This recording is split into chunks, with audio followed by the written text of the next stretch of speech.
Youth Christmas, యవ్వన బిడ్డల యొక్క క్రిస్మస్ గొల్లమూడి ఎపిఫానియా లూథరన్ దేవాలయంలో ఎంతో ఆదర్శవంతమైనటువంటి క్రిస్మస్ మన అన్నాకోడి ప్యారిష్ అనుబంధ సంఘమైనటువంటి ఎపిఫానియా లూథరన్ దేవాలయంలో యూత్ క్రిస్మస్ జరిగించుకోవడం చాలా ఆనందదాయకం. ఈ యొక్క క్రిస్మస్లో పాల్గొన్నటువంటి సంఘ బిడ్డలు, సంఘ పెద్దలు, పెద్దవారు, చిన్న పిల్లలు, యవ్వన బిడ్డలు, స్త్రీలు, పురుషులు, అలాగే వేదికను అలంకరించినటువంటి సిఆర్ గారు, సెక్రటరీ గారు, మోజెస్ గారు, మీ ప్రతి ఒక్కరికి కూడా నా హృదయపూర్వకమైన వందన. మంచిది ప్రియులరా, యవ్వన బిడ్డలను కూర్చి ఒక విషయాన్ని చెప్పి నేను మీకు అనగా యవ్వన బిడ్డలకు గ్రీటింగ్స్ తెలియచేయడానికి ఇష్టపడుతున్నాను. అనాకోడేరు సెయింట్ పీటర్స్ లూథరన్ సంఘంలో సండే స్కూల్ క్రిస్మస్ జరుగుతుంది. అలాగే మన కొమరాడ బేతేల్ లూథరన్ దేవాలయంలో స్త్రీల క్రిస్మస్ జరుగుతుంది. అమ్మగారు స్త్రీల క్రిస్మస్లో మరి కొమరాళ్ళు ఉన్నారు. నేను అనాకోడేరు నుంచి ఆరాధన చేసి మన చర్చికి రావడం జరిగింది. కొమరాడు వెళ్ళాలి. వీళ్ళరా క్లుప్తంగా నేను గ్రీటింగ్స్ ఇచ్చి వెళ్ళటానికి ఇష్టపడుతున్నాను. యవనస్తులు దేని చేత తమ నడతను శుద్ధి చేసుకుంటారు? దేవుని వాక్యము చేతనే కదా. కీర్తనటువంటి దావీదు చక్కని మాట వ్రాసించారు యవన బిడ్డల కొరకు. యవన బిడ్డలు దేని చేత తమ నడతను శుద్ధి చేసుకుంటారంటే దేవుని వాక్యము చేతనే కదా. నరుడికి 4 కాలాలు: బాల్యము, యవ్వనము, కౌమారము, వృద్ధాప్యము. బాల్య దినాలన్నీ కూడా నేర్చుకుంటూ జీవితాన్ని వెళ్ళిపుచ్చటం జరుగుతుంది. ఈ యవ్వన ప్రాయంలోకి వచ్చేసరికి గ్రహింపుతో కూడినటువంటి నేర్పు, ఆలోచనలతో కూడినటువంటి నేర్పు జరిగిస్తూ ఉంటారు పిల్లలు. ఏమైనా చేయాలంటే చేయటానికి వెనకాడ, ఏం చేయాలన్నా, ఇంట్లో చేయాలన్నా, గృహంలో చేయాలన్నా, కాలేజీల్లో చేయాలన్నా యవ్వన బిడ్డలకు సాటి లేరు. ఇక ఎవరు వృద్ధులు చేయగలరంటే వాళ్ళు చేసే పనులు? ఏమండి చిన్నపిల్లలు చేయగలరా? చేయలేరు. యవ్వన బిడ్డలు బలవంతుని చేతిలోని బాణముల వంటి వారు. ఎటువంటి వారమ్మ వాళ్ళు? బలవంతుని చేతిలోని బాణముల వంటి వారు. ప్రియులరా, ఎందుకని ఆ మాట అన్నారంటే దేవుని యొక్క వాక్యంలో భక్తులు ప్రియులరా దేవుని యొక్క పనిలోనే కాక గృహావసరాల్లోనూ కూడా దైవ క్రమాన్ని అనుసరిస్తూ కుటుంబ వ్యవస్థని, సంఘ కార్యక్రమాలను చక్కగా చేపట్టాలి, మంచిగా ముందుకు నడిపించాలి అనేటువంటి గొప్ప ఆలోచనతోటి ఆ మాటలు రాయడం జరిగింది. సైంటిఫిక్గా ఆలోచన చేస్తే బాల్యము ఏ విధంగా అయితే జీవిస్తామో బాల్యం కంటే ఉత్తమమైంది ఈ యవ్వన ప్రాయం. యవ్వన ప్రాయం చాలా ప్రశస్తమైంది జీవితానికి, ఒక బ్యాక్ బోన్ లాంటిది లైఫ్ స్టైల్కి.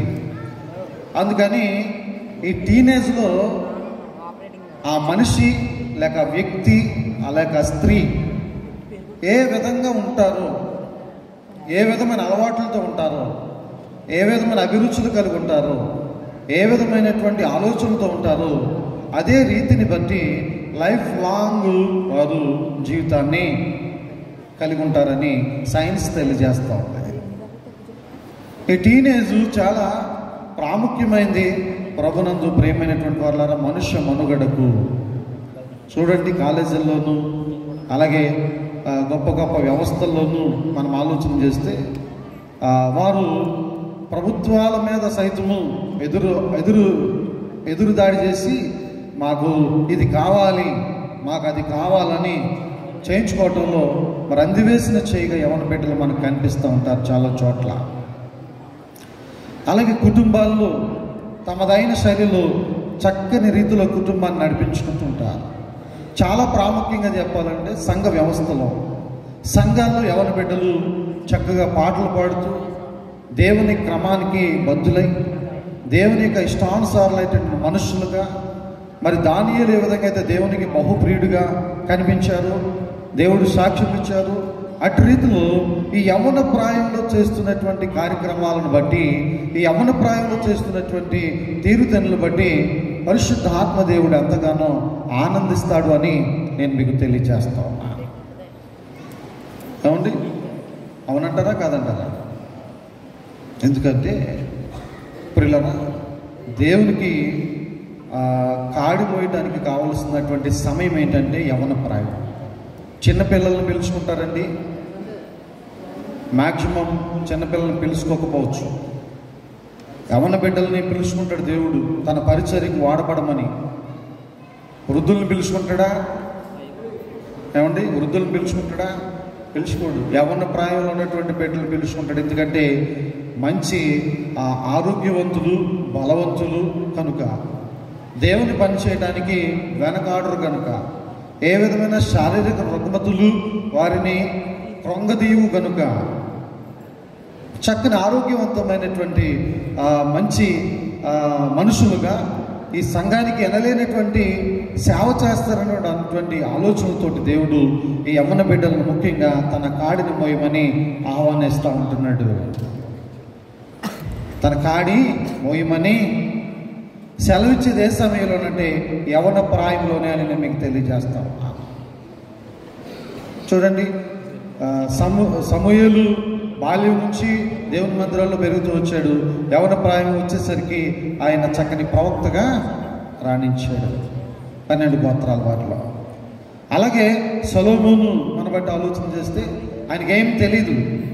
ఆయన రాజుగా అభిషేకించబడేసరికి దేవుణ్ణి అడుగుతాడు. ఆయన ఏమడుగుతాడు? నాకు జ్ఞానమే ప్రభువా, నాన్నగారు చేసినట్లుగా నేను చేయలేను.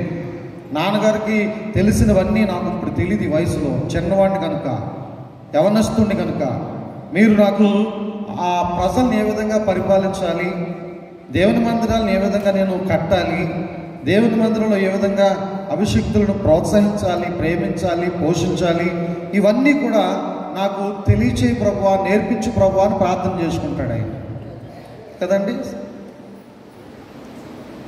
సొలొమోను చేసుకుంటారు కదా ఆ విధంగా ప్రార్థన. ఆ విధంగా దీవించారంటే ఆయన్ని దీవించారు. సంసోన్ విషయం వస్తే ఫిలిష్తీయులు చాలా అడ్డగోలుగా ఇజ్రాయెల్ మీద తిరుగుబాటు చేసేవారు. ఫిలిష్తీయులు ఎల్లప్పుడూ కూడా దావీదు కాలం నుంచి కూడా మరి ఇజ్రాయేలును చాలా అపాస్పాలు చేసేవారు, తక్కువగా చూసేవారు, ఎందుకు కొరగానేటువంటి జనాంగముగా లెక్కేసేవారు. అటువంటి సమయంలో ఒక జనరేషన్లో దేవుడు దావీదును వాడుకున్నాడు. యవనస్తుడైన దావీదును దేవుడు వాడుకున్నాడు ప్రభునందు ప్రేమైనటువంటి వారులారా.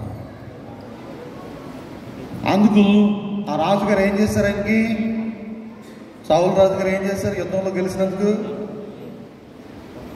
అమ్మా గొలియాతును చంపినందుకు ఏమి ఇచ్చారు బహుమతి? తెలీదా? ఒక మాత్రం ఇచ్చారు కదండి. ప్రభునందు ప్రియమైనటువంటి వారిని ఆలోచన చేద్దాం. ఇలా యవ్వన ప్రాయంలో ఉన్నటువంటి ఒక్కొక్కరు ఒక్కో విధంగా దేవుని యొక్క సామ్రాజ్యానికి, రాజ్యానికి తన బలాన్ని ఉపయోగించారు, తన తెలివిని ఉపయోగించారు, తన ధనాన్ని ఉపయోగించారు, తన జ్ఞానాన్ని ఉపయోగించారు. సంసోన్ చాలా గొప్పగా మంచి తన బలమంతటిని కూడా దేవుని ప్రజలను కాపాడడానికి పలుమార్లు దేవుని కొరకు ఆయన యుద్ధాలు చేసేవాడు. పలుమార్లు ఫిలిష్తీయుల మీద యుద్ధం చేసి దేవుని ప్రజల్ని కాపాడేవాడు. చాలా బలాఢ్యుడంటండి సంసోన్, చాలా బలవంతుడు అని లేఖనాలు బోధిస్తూ ఉన్నాయి.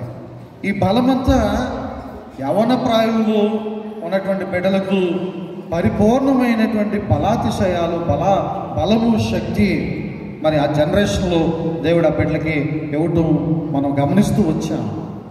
మనం కూడా విధమైన అనుభవాల్లోంచి వచ్చినటువంటి వారిని ప్రభునందు ప్రియమైనటువంటి వారు.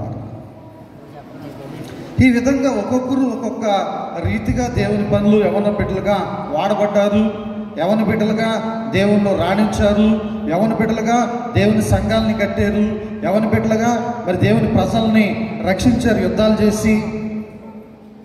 ఇదంతా యవన ప్రాయంలోనే ఎక్కువ శాతం దేవుని కొరకు పాటుపడినటువంటి మరి చక్కని బిడ్డలు మనకు కనిపిస్తూ వచ్చారు. వారందరినీ ఉద్దేశించి మాట్లాడుతూ ఉన్నారు. సొలొమోను గారి తల్లి, నాయన నువ్వు అలా వెళ్ళొద్దు, ఇలా వెళ్ళొద్దు, ఇలా ఉండొద్దు, అలా ఉండొద్దు అని తల్లి ఆ సొలొమోను గారు రాసినటువంటి ఆ గ్రంథాల్లో అనేకమైన మార్లు కుమారుణ్ణి గద్దిస్తూ, బుద్ధి చెప్తూ, హెచ్చరిస్తూ, బుజ్జగిస్తూ అనేకమైన మార్లు ఆ బిడ్డ బయటికి తొలగిపోకుండా, పడిపోకుండా ఉండటానికి చక్కని సూక్తులు, ఆదర్శవంతమైనటువంటి నీతి సూక్తులు దేవుని పేరిట ఆమె తన కుమారుడికి చెప్పింది. అవన్నీ కూడా ఆయన మా అమ్మగారికి అన్నీ చెప్పారని జ్ఞాపకం ఉంచుకుని చక్కగా సొలొమోను గ్రంథకర్త మహాజ్ఞాని ఆ సామెతల గ్రంథాల్లో వ్రాయటం జరిగింది. ప్రభునందు ప్రియమైనటువంటి వారులారా, ఒక క్రైస్తవ కుటుంబంలో పుట్టి పెరిగినటువంటి యవన బిడ్డలమైనటువంటి మీరు ఏ విధంగా జీవిస్తున్నారు? దేవుని యందు భయభక్తులతో జీవిస్తున్నారా? దేవునికి కీర్తి ప్రతిష్టలు తెచ్చేటువంటి విధంగా బ్రతుకుతున్నారా? కుటుంబ వ్యవస్థను కాపాడడానికి తల్లిదండ్రులను సన్మానిస్తున్నారా? దేవుని వాక్యం ఏం చెప్తా ఉందండి? నీ తల్లిని తండ్రిని సన్మానించుము. తల్లిని తండ్రిని సన్మానించమంటే గౌరవించు, వారి మాట విను, వారి మాటకు కట్టుబడు, దేవుని మాటకు విధేయుడు అయిండు, అలాగే తల్లిదండ్రుల మాటలకు బద్దులు అయ్యిండు, బద్దురాండ్రు అయ్యిండు అని చక్కని మాటలు లేఖనాల ద్వారా నేర్చుకుంటూ ఉన్నారు యవన బిడ్డలో. ఎనివే, ఏదేమైనప్పటికీ దేవుని వాక్యము చేత తమ నడతను శుద్ధి చేసుకోగలరు. మరి చదువుతున్నారా లేఖనం యవన బిడ్డలు? అమ్మ యవనస్తులు చదువుతున్నారా? తల్లి మీరు చదివే పుస్తకాలు చాలా పెద్ద పెద్ద పుస్తకాలు చదువుతూ ఉంటారు కదండి. చాలా పెద్ద పుస్తకాలు చదువుతూ ఉండరు. అరమరల నిండా మీరు చదివే పుస్తకాలు చూస్తే అంతు పంతు ఉండవు అని పుస్తకాలు చదువుతూ ఉంటారు. ప్రియులరా, మరి పరిశుద్ధ గ్రంథం ఎన్ని పుస్తకాలు ఉన్నాయో మీకు అందరికీ తెలుసు కదా. ఆ అన్ని పుస్తకాలు కూడా మొదటి నుంచి చివరి వరకు కనీసం ఇప్పటికీ నేను ఒకసారి చదివానండి అనగలిగేవారు ఉన్నారా? ఎన్నో పుస్తకాలు చదువుతున్నారు కదా తల్లి. దేవుడు జ్ఞానం ఇచ్చాడు, చదువు ఇచ్చాడు, ఎన్నో పుస్తకాలు చదువుతున్నారు, ఎంతో లోక జ్ఞానాన్ని సంపాదిస్తున్నారు. మంచిదే, అది మనకు భుక్తినిస్తుంది. ఈ లోక జ్ఞానం ఉద్యోగాన్ని ఇస్తుంది, జీతం ఇస్తుంది, బ్రతికిస్తుంది, పేరు ప్రతిష్టలు ఇస్తుంది, చక్కని రాయితీలు ఇస్తుంది, మంచి వసతులు ఇస్తుంది, గృహం ఇస్తుంది, కారు ఇస్తుంది, చక్కని కుటుంబాన్ని ఇస్తుంది. మంచిదే. కానీ ప్రాణం ఇచ్చింది ఎవరండి? అమ్మ, మనకు ప్రాణం ఇచ్చింది ఎవరు? ఉద్యోగం ఇచ్చింది లోక జ్ఞానం, మంచిదే. ప్రాణం ఇచ్చింది ఎవరు? యేసుక్రీస్తు వారండి. తండ్రి కుమార పరిశుద్ధాత్మ దేవుడు త్రిత్వమై ఉన్నటువంటి దేవుడు మరి కుమారులు యెహోవాను గురించి స్వాస్థ్యముగా గర్భఫలమైనచే బహుమానముగా ప్రియులు నిద్రించుచుండగా ఆయన వారికి ఇచ్చుచున్నాడు. మరి ఆయన మనల్ని ఇచ్చినందుకు తల్లిదండ్రులను ఏ విధంగా ప్రేమిస్తున్నాం, తల్లిదండ్రులను ఏ విధంగా పూజిస్తున్నాం, తల్లిదండ్రులను ఏ విధంగా ఆరాధిస్తున్నాం, మరి ముఖ్యంగా ఈ జన్మకు కారణభూతుడు అయినటువంటి దేవునికి ఏ విధమైన ఆరాధనలు జరిగిస్తున్నాం, ఏ విధంగా దేవుళ్ళ భయభక్తులతో మనం గడుపుతున్నాం, బ్రతుకుతున్నాం. ఒక విషయం చెప్పి నేను ముగిస్తాను. యవ్వన ప్రాయంలో అక్క మేరీ అని మా పెద్దనాన్నగారు అమ్మాయి చాలా మంచి భయభక్తులతోటి తను చదువుకోవటమే కాకుండా పరిశుద్ధ గ్రంథాన్ని చాలా మార్లు చదివిందండి. బాగా ఎక్కువసార్లు చదివింది. ఎన్నిసార్లు అని చెప్పడానికి నాకు లెక్క తెలియదు, కానీ చెప్పలేదు కనుక చాలా ఎక్కువసార్లు చదివిందని మా పెద్దోళ్ళు చెప్తే నేను విన్నాను. 40 రోజులు సంవత్సరానికి ఒక మారు ఉపవాసం ఉండి బాహ్య ప్రపంచంలోనికి వెళ్ళకుండా కేవలం ఇంట్లోనే ఉండి కాలకృత్యాలు తీర్చుకుంటూ కాస్త మజ్జిగ మంచినీళ్ళు తీసుకుంటూ 40 రోజులు కట్టిక ఉపవాసాలు చేసేదండి. పరిశుద్ధాత్మ వరాన్ని పొందుకుందండి. ఆమె ఈరోజు హైదరాబాద్లో మంచి పోస్టింగ్లో ఉంది, మంచి కాలేజీలో లెక్చరర్గా ఉద్యోగ నిర్వహణలో కొనసాగుతూ ఉంది. భర్త మంచి మంచి ఉద్యోగాల్లో రాణిస్తూ ఉన్నారు. పిల్లలు అమెరికాలో ఉద్యోగాల్లో సెటిల్ అయ్యారు. వంట చేస్తూ కూడా చిన్నగా పాట పాడుకుంటూ ఉంటుంది. తను అయిపోయిన తర్వాత ఆమె చదివేది ఏమిటంటే దేవుని యొక్క వాక్యాన్ని ఎన్ని మార్లు చదివినా, ఎంతసేపు చూసినా దేవుని వాక్యం చదువుతూనే ఉంటుంది.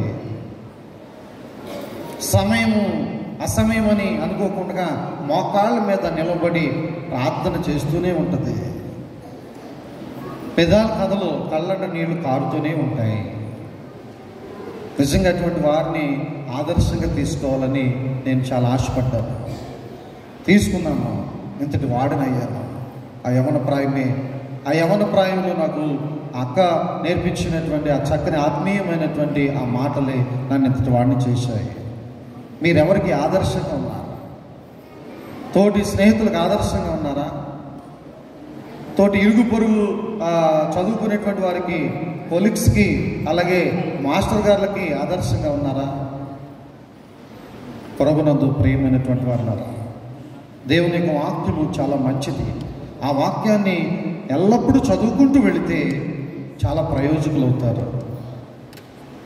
యవ్వన కాలాల్లో చదువుకుంటూ చిన్ని పూరిలతో అనగా పాకలో ఉన్నటువంటి మందిరాలను యవన బిడ్డలు తాటాకులు తీసుకొచ్చి కుట్టి ఆ మందిరాల్లో ఉన్నటువంటి నేలను మట్టి తెచ్చి అలిగి చక్కగా చదువులు చేసి చాపలేసి మందిరానికి సౌండ్ సిస్టమ్ పెట్టి వీధి లైట్లు లేనటువంటి లాంతర్లు పెట్టి వీధి సువార్త చేయడానికి సహకరించి అటువంటి వారు ఈరోజు గొప్ప గొప్ప పొజిషన్స్లో ఉన్నారు.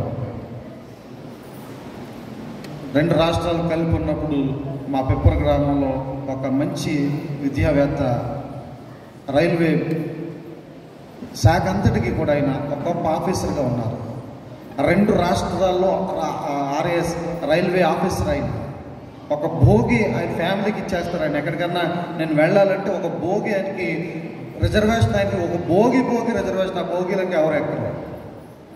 ఆయన చదువుకునేప్పుడు బట్టలు చిరిగిపోయి ఉండేట. వాళ్ళ అమ్మగారు టీచరు. ఆ దినాల్లో పెద్ద ఉద్యోగాలకి పెద్ద ఏమి జీతాలు పెద్దగా వచ్చాయి కదా, ఎప్పుడెప్పుడో ఇచ్చేవారంట 6 నెలలకి, సంవత్సరానికి. ఈలోపు కష్టం చేసుకుని బతికేవారు. ఆయన చేపల గేలం వేసుకుని ఆ గేలంలో వచ్చినటువంటి చేపలను అమ్ముకుని వీధి లైట్లు చిన్న బల్బులు ఉంటే ఆ బల్బుల దగ్గర పుస్తకాలు పెట్టుకుని కూర్చుని 2 కాళ్ళతో ఆ పుస్తకాలను తొక్కిపెట్టి అలా సెట్టింగ్ వేసి తెల్లవారులు చదువుకునేవాడంట. ఆయన చేపలు పట్టిన చేపలు అమ్ముకుని పుస్తకాలు కొనుక్కునేవాడంట. ఆ యవన బిడ్డ ఈరోజు 2 రాష్ట్రాలకి రైల్వే ఆఫీసర్. వైజాగ్లో ఆయన ఉన్నారు, సబ్ రిజిస్టర్. ఇలా గొప్ప గొప్ప ఉద్యోగాలు మరి చేస్తున్నారు మన బిడ్డలంటే దానికి కారణం ఏంటంటే యవ్వన ప్రాయంలో దేవుని పట్ల వారు కలిగి ఉన్న క్రమము, మర్యాద నేను మీకు తెలియజేస్తున్నాను. మంచిది ప్రియులరా. అనాగోడి ప్యారిష్ గొర్లమూడి ఎపిపానీయులు ఉదరం దేవాలయం యూత్ బిడ్డలు, పురుషులైనా స్త్రీలైనా దేవుని యొక్క వాక్యాన్ని చాలా మార్లు చదవాలి. యవ్వన ప్రాయం అంతా దేవుని యొక్క సన్నిధిలో మోకరించి ఎక్కువ సమయం ప్రార్థనలు చేసుకోవాలి. దేవుని మాటలు వినాలి. దేవుని పరిచర్యకు సహకరించాలి. ఆ విధంగా మీరు ఉన్నప్పుడు అనేకమైన విధాలుగా మీరు ఆశీర్వదించబడతారు. అట్టి కృప పరిశుద్ధాత్మ దేవుడు మీకు అనుగ్రహించును గాక. ఆమేన్. Happy Christmas, merry Christmas, happy Christmas, merry Christmas. క్రీస్తునాడు పుట్టినో హల్లెలూయా.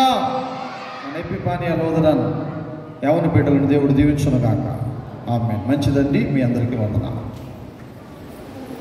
సెక్రటరీ గారు కార్యక్రమాన్ని నడిపిస్తారు. చక్కటి శుభాకాంక్షలు తెలియజేసిన మన పాస్టర్ గారికి వందనాలు తెలియజేస్తున్నాం. అలాగే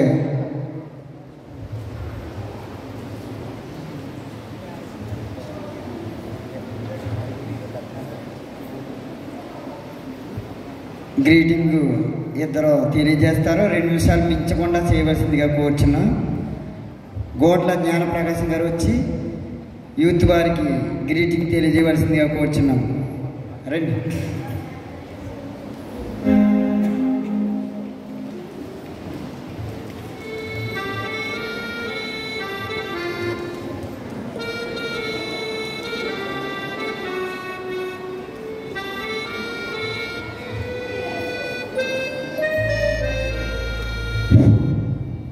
కృష్ణుడు పుట్టెను, కృష్ణుడు పుట్టెను, కృష్ణుడు పుట్టెను. హల్లెలూయా, హల్లెలూయా, హల్లెలూయా.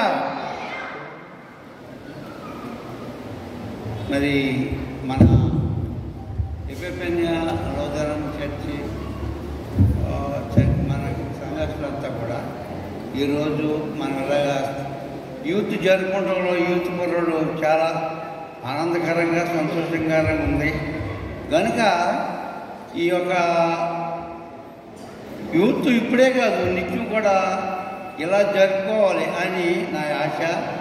నాకు ఎంత బాగోపోయినా ఎంత నేర్చుకున్నా మన పిల్లలంతా ఏ వచనాలు చెప్తున్నారు, ఏ పాటలు పాడుతున్నారు, ఎంత సంతోషంగా ఉన్నారు, ఆనందం అని చూడాలని నేను ఆశతో నడుచుకుంటూ వచ్చాను. అయినప్పటికైనా దేవుడు నాకు ఇచ్చిన ఆరోగ్యాన్ని బట్టి వచ్చి మీ అందరూ ఆనందం చూసి నేను సంతోషించినందుకు నాకు ఈ అవకాశం ఇచ్చినటువంటి మీ యొక్క యువతి యువజన సంఘాన్ని అంతటికి నా హృదయపూర్వక వందనాలు. దయచేసి మీరందరూ కూడా ప్రతి విషయంలో కూడా ప్రార్థనాపూర్వకంగా నడవాలని ఆశించి నేను శుభాకాంక్షలు చెప్తాను. చక్కటి గ్రీటింగ్ తెలియజేసిన కోట్ల జ్ఞానప్రకాశ్ గారికి వందనాలు తెలియజేస్తున్నాం. మన పిసిసి నెంబర్ గారు పిడకాల జోసెఫ్ రాజు గారు స్టేజ్ మీదకి రావాల్సిందిగా కోరుచున్నాం. 2 సార్లు ఇంటికి వెళ్ళాము, ఆయన లేరు ఇంటికాడ.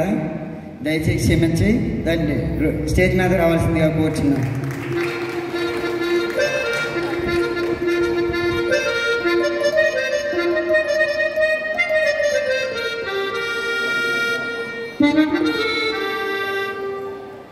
మన పిసిసి నెంబర్ గారు గ్రీటింగ్ తెలియజేస్తారు.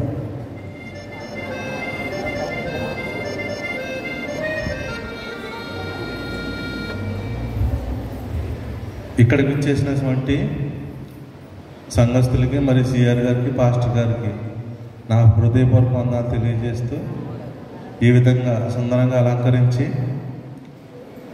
యూత్ వారందరూ చాలా చక్కగా క్రిస్మస్ని సెలబ్రేట్ చేసినందుకు మీ అందరికీ వందనాలు తెలియజేస్తూ నా యొక్క శుభాభివందనాలు తెలియజేస్తూ సెలవు తీసుకున్నాను. పిసిసి నెంబర్ గారికి వందనాలు తెలియజేస్తున్నాం. అదేవిధంగా కాటిక దానియల్ గారు శుభాకాంక్షలు తెలియజేయవలసిందిగా కోరుచున్నాం.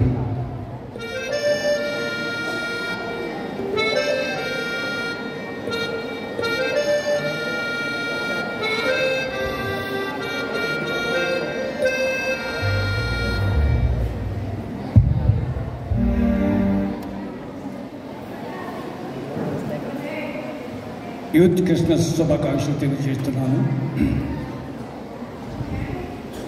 ఈ సంతోషమైన సమయంలో గొల్లలు ఏ రీతిగా ఆనందభరితులయ్యారు, అదే రీతిగా ఎపిఫెనియా లూథరన్ సంఘస్థులు ఎంతో ఆనందముతో సంతోషముతో మరి ఈ పండుగలు జరిపించుకుంటున్నారు. అందరిని బట్టి ఒక సేవకుడిగా నేను సంతోషిస్తున్నాను. ఈ క్రమశిక్షణ, ఈ ప్రేమ, ఇది మానవునికి చాలా ప్రాముఖ్యమైనది. ఈరోజు పత్రికలో ఒక మాట చదివారు, నీతి భక్తి అని ఒక పౌలు గారు తితు పత్రికలో రాశారు. మనం ఎంతకాలం బ్రతికి ఉన్నా ఈ లోకంలో నీతిని అనుసరించాలి, సత్యాన్ని ప్రేమించాలి, అసత్యానికి దూరముగా ఉండాలి. యవనస్తుడైన యోసేపుని జ్ఞాపకం చేసుకోండి. మీరందరూ చాలా అందగాడు, ఎర్రటివాడు, సుందరుడు. మరి అటువంటి యోసేపు యవన కాలంలో మరి పాపానికి ఎంత దూరముగా ఉన్నాడో ఒకసారి ఆలోచన చేయాలి. యవన కాలంలోనే పరో భార్య చాలా అందమైనది, చక్రవర్తి భార్య, సామాన్యమైన స్త్రీ కదా ఆమె. చక్రవర్తి భార్య చాలా అందమైనది. ఆమె యోసేపుని మరి ఏ రీతిగా ఆయనతో శరీర ఏర్చను ఏ రీతిగా చేయాలో ఆశ కలిగి యోసేపుని తన వస్త్రమును లాగినట్లుగా మనం చూస్తున్నాం. అయితే యోసేపు ఆ మాటకి, రాజు ఒక మాటకి విధేయత చూపించి ఈ రాజ్యములో రాజు యొక్క సింహాసనమును తప్ప నాకు ఏ అధికారము నాకు ఇవ్వలేదు గనుక నేను రాజుకి విధేయత చూపించాలనే ఉద్దేశంతో పాప భోగములకు దూరముగా పారిపోయిన వారు ఎవరైనా బైబిల్లో ఉన్నారంటే కేవలము యోసేపు మాత్రమే. యోసేపు 17 సంవత్సరములో ఆయన శ్రమ పొందారు. 13 సంవత్సరములు ఆయన కఠినమైన శిక్షను పొందారు. చాలా బాధకరమైన యవన కాలంలో యోసేపుకు వచ్చిన శ్రమలు ఏ యవనస్తుడికి రావు. అటువంటి యవన కాలంలో యోసేపు మరి 13 సంవత్సరములు ఆయన చెరసాల్లో ఉండి దేవునికి భయపడి నీతిని ప్రేమించి దేవుణ్ణే ఆశ్రయించాడు, దేవునినే సేవించాడు. ఇస్మాయేలుని కానీ ఆశ్రయించలేదు, మరి పరో చక్రవర్తులను ఆశ్రయించలేదు, శరసాలు నాయకులను ఆశ్రయించలేదు. కేవలము దేవుని మీదే ఆశ్రయించాడు, దేవుణ్ణే నిరీక్షించాడు, దేవునితోనే ఉన్నాడు. నా దేవుడు నాకు తోడై ఉన్నాడు అని సత్యాన్ని గ్రహించి ఆ పాపానికి దూరముగా వెళ్ళిన ఆ యవనస్తుడు ప్రధానమంత్రిగా అయ్యాడు. దేవునికి స్తోత్రం చెప్పండి. ప్రధానమంత్రి అయ్యాడు. దేనికి కారణం ఏంటి? అంత ఘనత ఎక్కడి నుంచి వచ్చింది? ఆ ఘనత యవనస్తుడైన ప్రతివాడు పాపానికి దూరముగా ఉంటే వాడు ఘనత పొందుతాడు. ఘనత దేవుడే ఇస్తాడు. ఆ ఘనత పొందాలంటే ప్రతి యవనస్తుడు శరీర హేచ్ఛలకు దూరముగా ఉండాలి. అలా దూరముగా ఉన్నప్పుడే దైవజనుడైన పౌలు గారు అంటున్నారు, దైవజనుడా, నా సహోదరుడా, నా కుమారుడా తిమోతి అని అంటున్నారు. కారణం ఏమిటి? తన యవన కాలములో నడుము కట్టుకొని పౌలు యొక్క మాటలు విని విధేయత చూపించి ప్రేమను చూపించి విశ్వాసంలో బలపడి ఆ యవనస్తుడు దైవజనుడిగా ఉన్నట్లుగా మనం చూస్తున్నాం. రెబ్కాను చూడండి, చక్కనిది, అందమైన కన్యక, చాలా అందముగా ఉంటుంది రెబ్కా, చక్కనిది, ఎర్రనిది ఆమె. ఆ కన్యక ఏ పురుషుణ్ణి, ఏనండి కన్యకలారా, ఓ స్త్రీలారా, ఆమె ఏ పురుషుణ్ణి కూడలేదు. చక్కటి భర్త వచ్చాడు. హల్లెలూయా చెప్పండి. చక్కటి భర్త వచ్చాడు. ఇస్సాకు వారి సంతానము విస్తరించబడింది. కారణం ఏమిటి? ఆమె కన్యక ధర్మాన్ని పోషించింది. కన్యకలైన వారు తన ధర్మాన్ని పోషించాలి, తన కన్యకను కాపాడుకోవాలి. అలా కాపాడుకోపోతే తన లైఫ్ అంతా అనేకమైన బాధకరమైన జీవితము జీవించడానికి అవకాశం ఉంటుంది. యవనస్తులైన వారు మీరు యోసేపులాగే దూరముగా ఉండాలని ప్రభు పేరిట మీకు మనం చేస్తున్నాను. యవనస్తులైన కన్యకులు రెబ్కా వలె దేవునికి కష్టపడి పనిచేసే పనిలాగా తల్లిదండ్రులను ప్రేమించి లోబడి జీవించే కన్యలుగా ఉండాలని నేను మీకు మనవి చేస్తున్నాను. అంతేకాదు ప్రియులారా, ఈ దినాన చాలా సంతోషకరమైన దినముగా నేను భావిస్తున్నాను. యవనస్తులైన వారు ప్రతి సంవత్సరం కూడా ఈ రీతిగా ఎంతో మరి ఐక్యత కలిగి, ఎంతో ఒకరినొకరు ప్రేమతో యోగ్యతతో కలిగి చక్కటి సమాధానంతో మరి యూత్ క్రిస్మస్ ను జరుపుతున్నారంటే నిజంగా నేను చాలా సంతోషించాను. ఈ పెద్ద వయసులో మీతో కూడా మరి నడవటానికి నేను ప్రయత్నించాను, మీతో కూడా నడవటానికి ప్రయత్నించాను. గొల్లలు ఆ సువార్తను ప్రజలకు తెలియపరిచారు. మీరందరూ సువార్త ప్రకటించండి, మీరందరూ సువార్తను ప్రకటించండి. నిరీక్షణ కలిగండి, విశ్వాసం కలిగింది. స్థానిక సంఘస్థులు సిఆర్ గారికి, పిసిసి సభ్యులు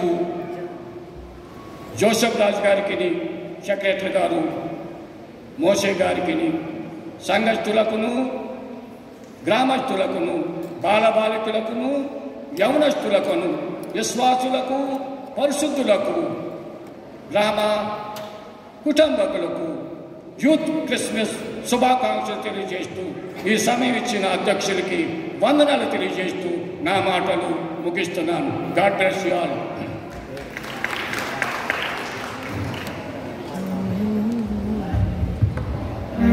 శుభాకాంక్షలు తెలియజేసిన కాటిక దానియల్ గారికి వందనాలు తెలియజేస్తున్నాం. అదేవిధంగా ఇప్పుడు స్పెషల్ సాంగ్ పాడతారో దానికి ముందుగా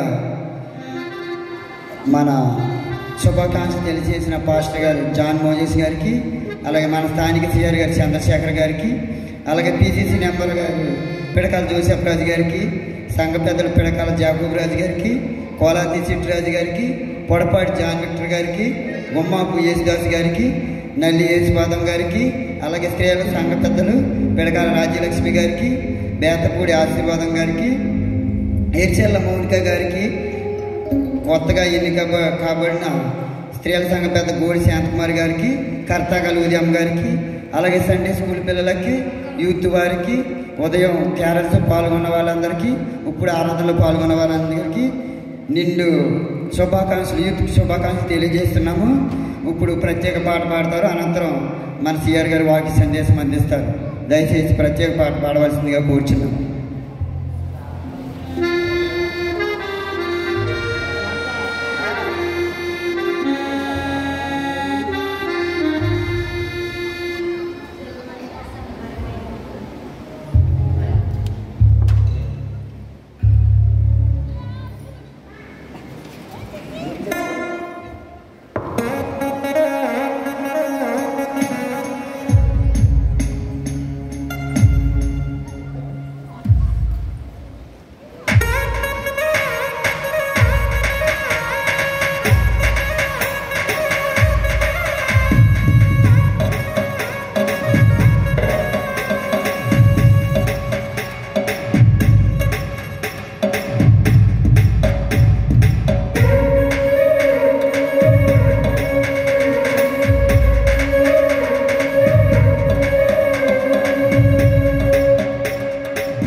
పొడపాటి ఫ్లారెన్స్ నైటింగేల్ గారికి వందనాలు.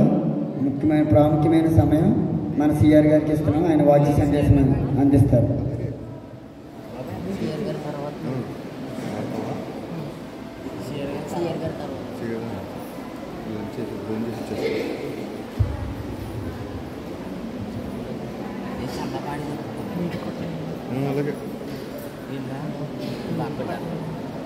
తల వంచండి, కళ్ళు మూసుకోండి, ప్రార్థన చేసుకుందాం.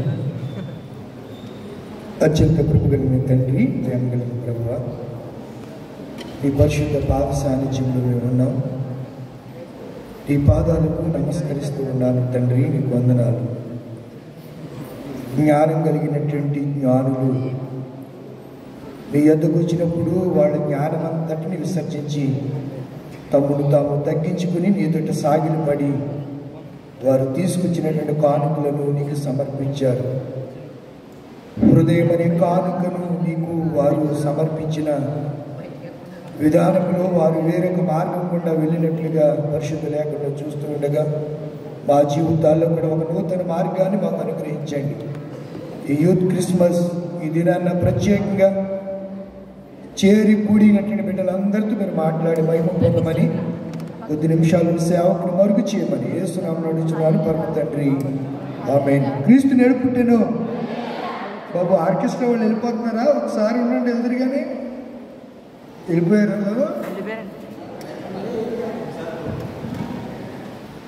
మంచిది. వేదికను అలంకరించినటువంటి పిసిసి మెంబర్ గారు, సంఘ సెక్రటరీ గారికి, పిసిసి మెంబర్ గారు జోసెఫ్ రాజు గారికి, శుభాలు అందించి వెళ్ళినటువంటి పాస్టర్ గారికి, మీ అందరికీ కూడా మరి ముఖ్యంగా యూత్ వారికి, యూత్ ప్రెసిడెంట్ గారు, అలాగే యూత్ సంఘ పెద్దలు, యవన సమాజం అంతటికి కూడా హృదయపూర్వక వందనాలు ప్రభు పేరట తెలియజేస్తూ ఉన్నారు. 1962లో జేమ్స్ పి ఇర్విన్ అనే ఆయన చంద్రమండలానికి వెళ్ళాడు. అంతవరకు ఎవరు కూడా చంద్రమండలంలో కాలు పెట్టిన దాఖలాలు లేవు, ఎవరు వెళ్ళలేదు. మొట్టమొదటిగా ఆయన జేమ్స్ పి ఇర్విన్ అనే ఆయన 1962లో చంద్రమండలంలోనికి వెళ్ళి వచ్చిన తర్వాత అతడు పాస్టర్గా పనిచేయటం ప్రారంభించాడు. చంద్రమండలంలో ఉండగానే దేవుడు అతనితో మాట్లాడాడు. తర్వాత భూమికి మీదకి వచ్చిన తర్వాత ఆయన్ని విలేకరులు, జ్ఞానులు, గొప్పవారు ఈ రీతిగా అడిగారు, అయ్యా మీరు చంద్రమండలంలోకి వెళ్ళారు కదా, చంద్రమండలంలో పరిస్థితులు ఏంటి? ఆ ఉన్నతమైనటువంటి ఆ చంద్రమండలానికి మీరు మాత్రమే వెళ్ళగలిగారు అని ఆ విలేకరులు అనేక రీతిలుగా ప్రశ్నలు సంధిస్తున్నప్పుడు జేమ్స్ పి ఇర్విన్ ఈ రీతిగా చెప్పాడు, చంద్రమండలంలోనికి నేను వెళ్ళటం గొప్ప సంగతి ఏం కాదు. చంద్రమండలం కంటే పై ఆకాశంలో ఉన్నటువంటి పరిశుద్ధుడైన దేవుడు ఈ భూమి మీదకి రావటమే గొప్ప సంగతి అని చెప్పాడు. ఒకసారి చప్పట్లు కొట్టి స్తోత్రాలు చెప్తామా? దేవుడు పరలోకము నుంచి భూమి మీదకి రావటమే అద్భుతమైనటువంటి గొప్ప సంగతి అని శాస్త్రవేత్త చంద్రమండలంలోకి వెళ్ళిన జేమ్స్ పి ఇర్విన్ గారు చెప్పారు అనే సంగతిని నేను జ్ఞాపకం చేస్తున్నాను. కనుక క్రీస్తు మన హృదయాల్లో జన్మించాలి. ఒక క్రిస్మస్ తాత ఈ రీతిగా అడుగుతున్నాడట. ఒకసారి ఒక పల్లె పాడతాను. క్రీస్తు జన్మించలోకాన అందరికీ, క్రీస్తు ఉదయించే హృదయాన అందరికీ, క్రీస్తు జన్మించలోకాన అందరికీ, క్రీస్తు ఉదయించే హృదయాన అందరికీ. క్రిస్మస్ తాత అడిగిన ప్రశ్న ఇది, క్రిస్మస్ తాత అడిగిన ప్రశ్న ఇది, ఏది ఏది బదులేది? క్రీస్తు జన్మించలోగా అందరికీ, క్రీస్తు ఉదయించే ఉదయానందరికీ.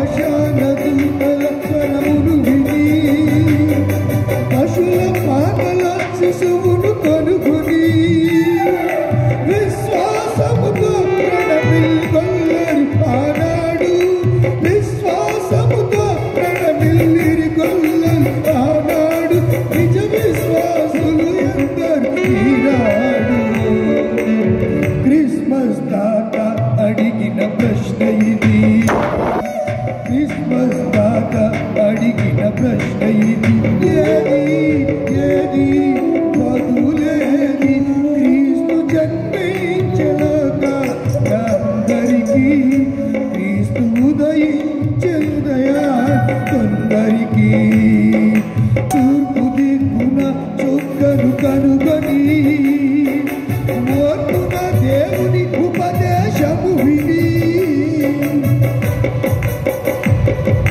తూర్పు దిక్కున చుక్కను కనుగొని ఓర్పున దేవుని ఉపదేశం విని వెలుగు దారి పయనించి జ్ఞానులు ఆనాడు వెలుగు దారి పయనించి జ్ఞానులు ఆనాడు పరిమిత జ్ఞానులు ఎవరు ఈనాడు క్రిస్మస్ తాత అడిగిన ప్రశ్న ఇది ఆమేన్ క్రిస్మస్ తాత అడిగిన ప్రశ్న ఇది ఏది ఏది వదులేది క్రీస్తు జన్మించలాక అందరికీ క్రీస్తు ఉదయించలుదయా కొందరికి క్రీస్తు జన్మించలాక అందరికీ క్రీస్తు ఉదయించలుదయా కొందరికి క్రీస్తు నడుపుండెను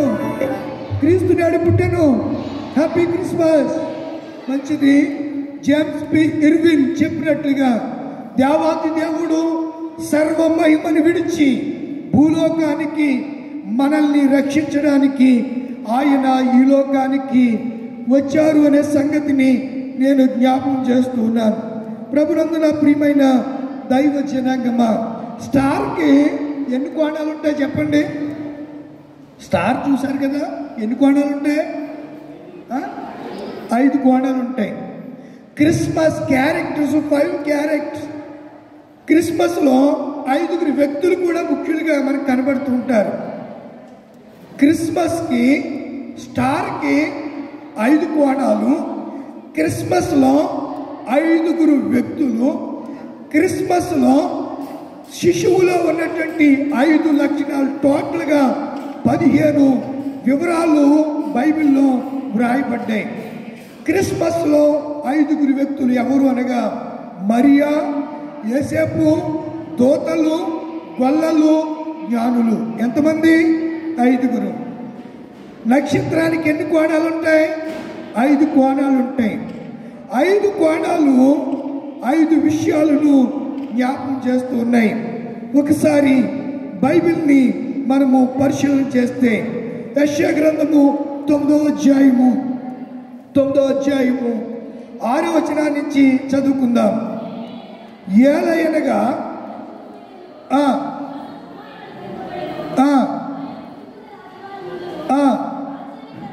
ఆయన ఎవరు చెప్పండి? ఆశ్చర్యకరుడు. 2వది ఆలోచనకర్త. 3వది బలవంతుడైన దేవుడు. 4వది నిత్యుడగు తండ్రి. 5వది సమాధానకర్త అయిన తండ్రి. చెప్పండి, మరొకసారి చెప్పండి. స్టార్కి ఎన్ని కోణాలు ఉంటాయి? 5 కోణాలు. ఒక కోణం చెప్తుంది యేసయ్య ఆశ్చర్యకరుడు, వండర్ఫుల్. ఆయన ఎవరు? ఆశ్చర్యకరుడు. 2వ కోణం చెప్తున్న సంగతి ఏమిటనగా కౌన్సిలర్, అంటే ఆలోచన కర్త. 3వది ఆల్మైటీ గాడ్, మైటీ గాడ్ అనగా బలవంతుడైన దేవుడు. 4వది ఎవ్రీథింగ్ ఫాదర్ అనగా నిత్యుడైన తండ్రి. 5వది పీస్ ఆఫ్ పీస్ అనగా సమాధాన కర్త. నక్షత్రాన్ని చూసి జ్ఞానులు ఎక్కడికి వెళ్ళారు చెప్పండి? ఎక్కడికి వెళ్ళారు? యేసును చూడడానికి వెళ్ళారు. వెళ్ళటానికి ఎన్ని సంవత్సరాలు పట్టింది వాళ్ళకి చెప్పాలి? 2 సంవత్సరాలు పట్టింది. ఒకరు పర్షియా దేశం నుంచి, పర్షియా అనగా ఇరాన్ దేశం నుంచి, మరొకరు ఆఫ్ఘన్ దేశం నుంచి, మరొకరు మన ఇండియా నుంచి వెళ్ళారు అని 3 జ్ఞానుల గురించి చరిత్ర చెప్తుంది.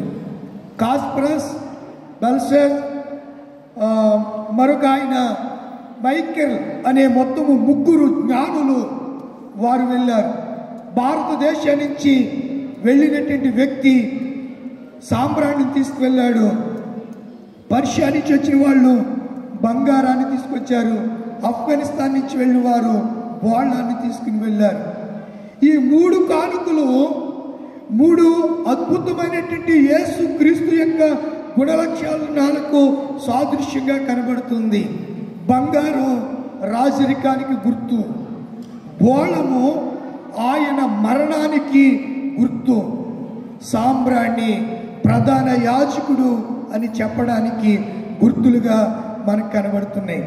మంచిది ప్రియులారా, ఈరోజు ఏంటి క్రిస్మస్ అనగా యూత్ క్రిస్మస్. యూత్ క్రిస్మస్లో యవనస్తులైనటువంటి మరియా, యేసేపుల గురించి కొన్ని మాటలను జ్ఞాపకం చేయడానికి ఇష్టపడుతున్నాను. మరియా యవ్వనురాలు అని మరియా, కన్య అయిన మరియా అని ఆమెకు పేరు. రెండవది యవ్వనుడైనటువంటి యేసేపు. మూడవది దూతలు, 4 గొల్లలు, 5 జ్ఞానులు. కనుక మరియను గురించి గత కాలంలో మనం చాలాసార్లు జ్ఞాపకం చేసుకున్నాం. యేసేపుని గురించి కూడా ఎన్నో సంవత్సరాలుగా మనము వింటూ ఉన్నాం. కనుక మరియను మనము ఆలోచన చేస్తే, మరియను మనం రిసీవ్ చేసుకోవాల్సి వస్తే ఆమెలో ఉన్నటువంటి పరిశుద్ధతను, ఆమె కన్యత్వము కలిగినటువంటి ఆ లక్షణాలను మనం రిసీవ్ చేసుకోవాలి. గొప్ప దినాల్లో చాలామంది కన్యకులు యేసు ప్రభు వారు తమ గర్భాన పుడతారని ఆశతో సిద్ధపడి ఎదురు చూచిన వారు ఉన్నారు. కానీ ఆ భాగ్యం మరియకు మాత్రమే దక్కింది. చాలామంది ఎదురు చూచారు, చాలామంది ఆశపడ్డారు, చాలామంది నిరీక్షణతో ఎదురు చూచారు. కానీ ఆ భాగ్యము వారెవరికి దక్కలేదు. కానీ కేవలము మరియకు మాత్రమే ఆ బాధ్యత, ఆ ధన్యత దక్కింది. ఎంత ధన్యురాలండి! అందుకే ఆమె అంటది, నన్ను ఏమంటారట చెప్పండి? నన్ను చూసిన అందరూ ఏమంటారు? ధన్యురాలు అంటారట. చూడండి, లూకా సువార్త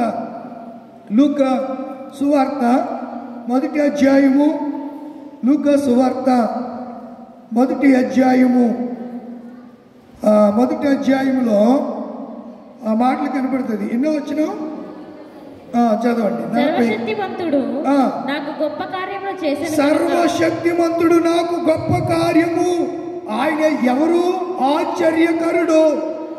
సర్వశక్తిమంతుడు నాకు గొప్ప కార్యము చేశాను గనుక ఇది మొదలుకొని అన్ని తరముల వారు నన్ను ధన్యురాలా అని అందురు. ఆయన నామము పరిశుద్ధము. ఇది మొదలుకొని అన్ని తరముల వారు నన్ను ఏమంటారు? ధన్యురాలు. ఏమంటారండి? చెప్పాలి. క్రీస్తుని అడుపుంటాను గట్టిగా చెప్పండి. మీ సొమ్మేం పోయింది, తినొచ్చారు కదా. హల్లెలూయా, హల్లెలూయా. అందరూ మరి ఏమంటారట చెప్పండిరా? ఏమంటారు? ధన్యురాలు.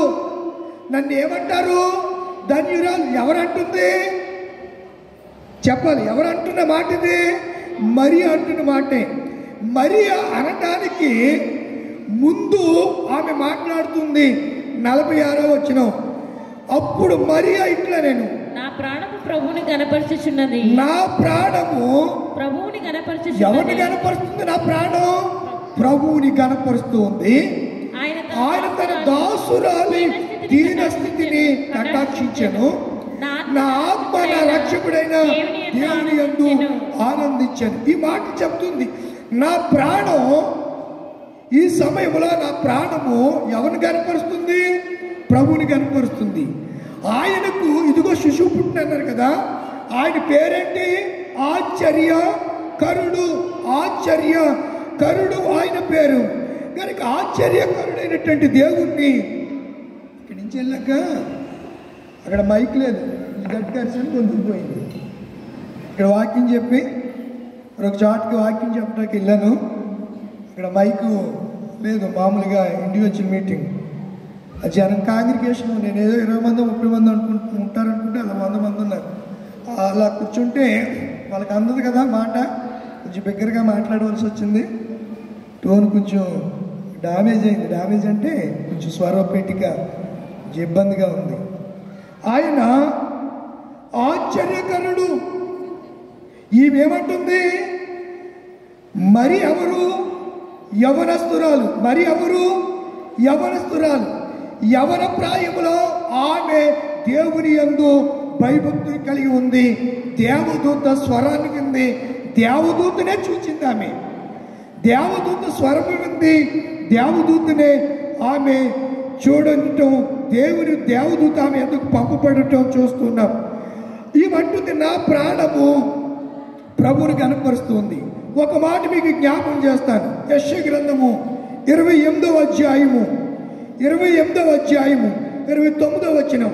యెషయా గ్రంథము 28వ అధ్యాయం 29వ వచనం. జనులు సైన్యములకు అధిపతియగు యెహోవా చేత దాన్ని నేర్చుకుందురు. ఆశ్చర్యమైన ఆలోచన శక్తియు అధిక బుద్ధియు అనుగ్రహించేవాడు ఆయనే. ఏంటంట? ఆయన పేరే ఆశ్చర్యకరుడు. ఆశ్చర్యం అండి. కన్యక గర్భములో పుట్టడం ఒక ఆశ్చర్యమైన సంగతి. కన్యకను ఏర్పాటు చేసుకుంటూ ఒక అద్భుతమైన సంగతి. ఆయనకి ఇవ్వబడిన నామాలలో లేక నక్షత్రానికి ఉన్నటువంటి ఒక కోణము మనకిస్తున్న సందేశం ఏంటనగా, ఇదిగో ఆశ్చర్యకరుడు భూమి మీద వెలసిల్లాడు. నక్షత్రము వెలుగును ప్రసరిస్తుంది. అందుచేతనే మనము చూస్తే యెషయా గ్రంథము 9వ అధ్యాయము, యెషయా గ్రంథం 9వ అధ్యాయము, ఆయన వేదన పొందిన దేశము మీద మప్పు నిన్ను పూర్వకాలం ఆయన జబులూరు దేశమును నప్తాలి దేశమును అవమానపరిచెను. అంత్యకాలమున ఆయన సముద్ర ప్రాంతం అనగా యొర్దాను అద్దరిని అన్యజనులు గలిలయ ప్రదేశమును మహిమ కలిగిన దానిగా చేయించున్నాడు. 2వ వచనం మనకి ఇంపార్టెంట్. చీకటిలో నడుచు జనులు గొప్ప వెలుగును చూచుచున్నారు. మరణ ఛాయలు గల దేశ నివాసుల మీద ఏ ప్రకాశించిందమ్మా? వెలుగు ప్రకాశించింది. వెలుగు నక్షత్రము వెలుగైతే నక్షత్ర కోణము ఒక ఆశ్చర్యకరుడు అని తెలియజేస్తే, అదే క్యారెక్టర్లోనికి వస్తే మరియా ఆశ్చర్యకరుడు అని యేసునాథుని ఆమె కనపరిచింది. నా ప్రాణము ఏం చేస్తుంది? చెప్పాలి ఏం చేస్తుంది? ప్రభువుని కనపరిచింది. ఆయన తన దీన దాసురాలి స్థితిని మార్చాడు. నీ స్థితిని మార్చగలిగిన వాడు, నా స్థితిని మార్చగలిగిన వాడు, మన పరిస్థితిని మార్చగలిగిన వాడు ఒకే ఒక్కడు, మన ప్రభు అయిన యేసు, రక్షకుడు, సేవియర్. ఆయన మాత్రమే ఆశ్చర్యకరుడు. ఈ లోకంలో కొన్ని సంగతులు మనకు ఆశ్చర్యం అనిపించవచ్చు, అవి పెద్ద విశేషమేం కాదు. కానీ యేసు ప్రభు జన్మ ఆశ్చర్యకరమైనది అనే సంగతిని నేను జ్ఞాపకం చేస్తున్నాను. ప్రియులారా, ఆయన ఆశ్చర్యకరుడు అయితే ఆశ్చర్యకరుడికి జన్మనిస్తున్న మరియా, యవ్వనురాలైనటువంటి మరియా ప్రభుని ఏం చేస్తుంది? కనపరుస్తుంది. ఓ యవ్వన కుమార్తె, నీవు ప్రభుని కనపరుస్తున్నావా? నిన్ను బట్టి నీ దేవునికి మహిమ కలుగుతూ ఉందా? నీవు వెలుగుగా సంఘములో ఒక యవనస్తురాలుగా ఉండి సంఘములో వెలుగుగా నీవు ప్రకాశించగలుగుతున్నావు. ఒకసారి క్రిస్మస్ తాత ఏమన్నా, నేను పాడాను కదా, క్రీస్తు జన్మించే లోకాన అందరికీ, క్రీస్తు ఉదయించే హృదయాన కొందరికి, క్రీస్తు ఇదిగో ప్రజలందరికీ కలుగుబోవు మహా సంతోషకరమైన రక్షణ సువార్త మనం దావీదు పట్టణమందు మీకు ఎవరు పుట్టారు? అయితే మనం ఇక్కడ ఆలోచన చేయాలి. మరియా రక్షకుడు స్తుతించడమే కాదు, మరియా యవనస్తురాలు. మరి ఆ వయసు అప్పటికి మేబీ 16 లోపే ఆమెకు ఉంటాయి. యేసేపు వయసు కేవలము 18 సంవత్సరాలని చరిత్రకారులు వారు ప్రస్తావిస్తూ ఉన్నారు. బాగా బైబిల్ థియరీ, బైబిల్ స్టడీ చేసిన వారు చాలా చిన్న ప్రాయంలోని. మా అమ్మ చెప్పింది నాకు, ఆ ప్రియులరా, ఒకప్పుడు మన పూర్వం అంటే ఒక 30 సంవత్సరాలు 40 సంవత్సరాలు వెళ్ళేసరికి ఆ స్త్రీ మిచ్యూర్ అయినట్టునే, కన్యక మిచ్యూర్ అయినట్టునే ఏం చేసేసేవారట, పెళ్లి చేసేవారట. కన్యకగా ఆమె ఎప్పుడైతే పెద్దదైందో, ఎప్పుడైతే స్త్రీ ధర్మము ప్రారంభమైందో, వెంటనే ఒక పురుషునికి ప్రదానం చేసి ఏం చేసేవారు, పెళ్లి చేసేవారు. కనుక ఆ దినాల్లో ఈ తల్లిదండ్రులకి 25 సంవత్సరాలు వచ్చేసరికి కొడుకు ఆ 10th క్లాస్లోకి ఉద్యోగాలు. నేను లేట్గా మ్యారేజ్ చేసుకున్నాను. యాక్చువల్గా నేను యవన ప్రాయులు అంటే ఒక 25 సంవత్సరాల వయసులో మ్యారేజ్ చేసుకుంటే ఇప్పుడు నా కొడుకు ఏదో ఉన్నతమైనటువంటి ఉద్యోగంలో. ఇప్పుడు పరిస్థితులు వేరు. ఇప్పుడు జీవితంలో సెటిల్ అయితేనే కానీ యవనస్తులు ఇలా కాలయాపన చేస్తూ యవనాన్ని అంతటి ఏం చేసేస్తున్నారు చెప్పండి, కోల్పోతూ ఉన్నారు. పెళ్లి కాని ప్రసాదులు ఎక్కువైపోయారు. 35 సంవత్సరాలు వచ్చినా పెళ్లి అవ్వట్లేదు, పెటాకు అవ్వట్లేదు. 40 వచ్చినా పెళ్లి చేసుకోవట్లేదు. ఏంటి అని అంటే ఏవేవో కారణాలు. లైఫ్లో సెటిల్ అవ్వలేదనో, కాళ్ళ మీద నిలబడలేనో, భార్యను పోషించలేనో, పిల్లను ఇవ్వకో. ఈ యవన ప్రాయంలోనే కొంతమంది యవనస్తులు యేసేపులాగా, యేసుకు తండ్రిగా ఉన్న యేసేపులాగా, యాకోబు కొడుకైనటువంటి యేసేపులాగా ఉండలేకపోవడం కాని చేత కొంతమంది క్యారెక్టర్ సరిగా లేకపోవడం చేత ఏమో ఈడుప్పుడు ఎలాగ ఉన్నాడు అలా నా కూతురు గారు అడిగిస్తే, ఇప్పుడు చాలామంది మాతో చెప్తారు, అయ్యగారు మా అమ్మాయి ఉంది అని అంటారు. అయిన తర్వాత ఆడు ఎలాంటోడో తెలుసుకుని ఇప్పుడు పిల్లలు ఎత్తున్నారు. ఆడు తాగుబోతాడైతే లేకపోతే అలాంటివాడైతే పిల్లను ఇవ్వట్లా. అయితే మరియా ఎలాంటిది చెప్పండి, కన్యక, దేవుని యందు భయభక్తులు కలిగినటువంటి యవనస్తురాలు. మొన్న కూడా మీకు చెప్పాను, మొన్న సండే స్కూల్ క్రిస్మస్లో. యేసేపు కూడా ఎలాంటి వాడు, నీతిమంతుడు. ఎలాంటి వాడండి, నీతిమంతుడు. అబ్బా, యవన ప్రాయంలో మన పిల్లలు ఎలా ఉంటే మనకి, మన యవన సమాజం ఎలా ఉంటే ఎంత బాగుండును, ఎంత బాగుండును ప్రియులారా. కనుక నా యవన బిడ్డలారా, నా యవన తమ్ముళ్ళారా, యవన చెల్లులారా, ఈ దినాన్న, ఈ యొక్క యూత్ క్రిస్మస్ దినాన్న ప్రత్యేకంగా నేను మీకు తెలియజేస్తున్నాను. బైబిల్లో ఉన్నటువంటి ఈ క్యారెక్టర్స్ కలిగినటువంటి మరియ కానివ్వండి, యేసేపు కానివ్వండి, దేవదూతలు కానివ్వండి, ఈ గొల్లలు కానివ్వండి, జ్ఞానులు కానివ్వండి, వీళ్ళందరూ దేవుని యందు అచంచలమైనటువంటి భక్తిని ప్రదర్శించిన వారే, అచంచలమైనటువంటి విశ్వాసాన్ని కనపరిచిన వారే వీళ్ళంతా. కనుకనే మనం ఆలోచన చేస్తే మరియా ఏమంటుంది, చిన్న పిల్లండి, 16 సంవత్సరాలు లోపే యూద ఆచారం, ట్రెడిషన్ ప్రకారం, ఆచార ప్రకారం వాళ్ళు 13 సంవత్సరాలు మేబీలోనే వారు పెళ్లి చేస్తారంట. ఐ థింక్, నేను ఆలోచిస్తున్నాను, అంత చిన్న వయసులో వాళ్ళకి పెళ్ళిళ్ళు చేస్తే వారి పరిస్థితి ఏమిటంటే, ఆ దినాల్లో అది సరిపోయింది, నేటి దినాల్లో దానికి పొంతన లేదు. ఇప్పుడు వయసు వచ్చినా ఎవరు రావట్లేదు. వీడికి వయసు వచ్చింది కానీ ఇంకా చెప్పరండి హల్లెలూయా చెప్పండి ఒకసారి. హల్లెలూయా, క్రీస్తు నాడు పుట్టాను. గట్టిగా చెప్పొచ్చు కదా, కొంచెం పాయింట్ పెంచి చెప్పండి. హల్లెలూయా, హల్లెలూయా, క్రీస్తు నాడు పుట్టాను, క్రీస్తు నాడు పుట్టాను. యేసయ్య ఈ లోకానికి పుట్టడానికి కొంతమందిని ఆయన ఏర్పాటు చేసుకున్నాడు. ఆయన అందులో మరియా క్యారెక్టర్ని మనము చూస్తూ ఉన్నాం. ఆమె జీవితాన్ని మనం పరిశీలన చేస్తున్నాం. చిన్న వయసులో, మంచి యవన ప్రాయములో ఆమె దేవుణ్ణి కనపరిచింది. నా యవ్వన చెల్లి, నీవు నా యవ్వన కుమార్తె, నీ యవ్వన కాలములో నీ దేవునికి స్తోత్ర గీతాలు పాడేవాడవుగా నువ్వు సంఘములో ఉంటున్నావా? నువ్వు ఎలా ఉంటున్నావు?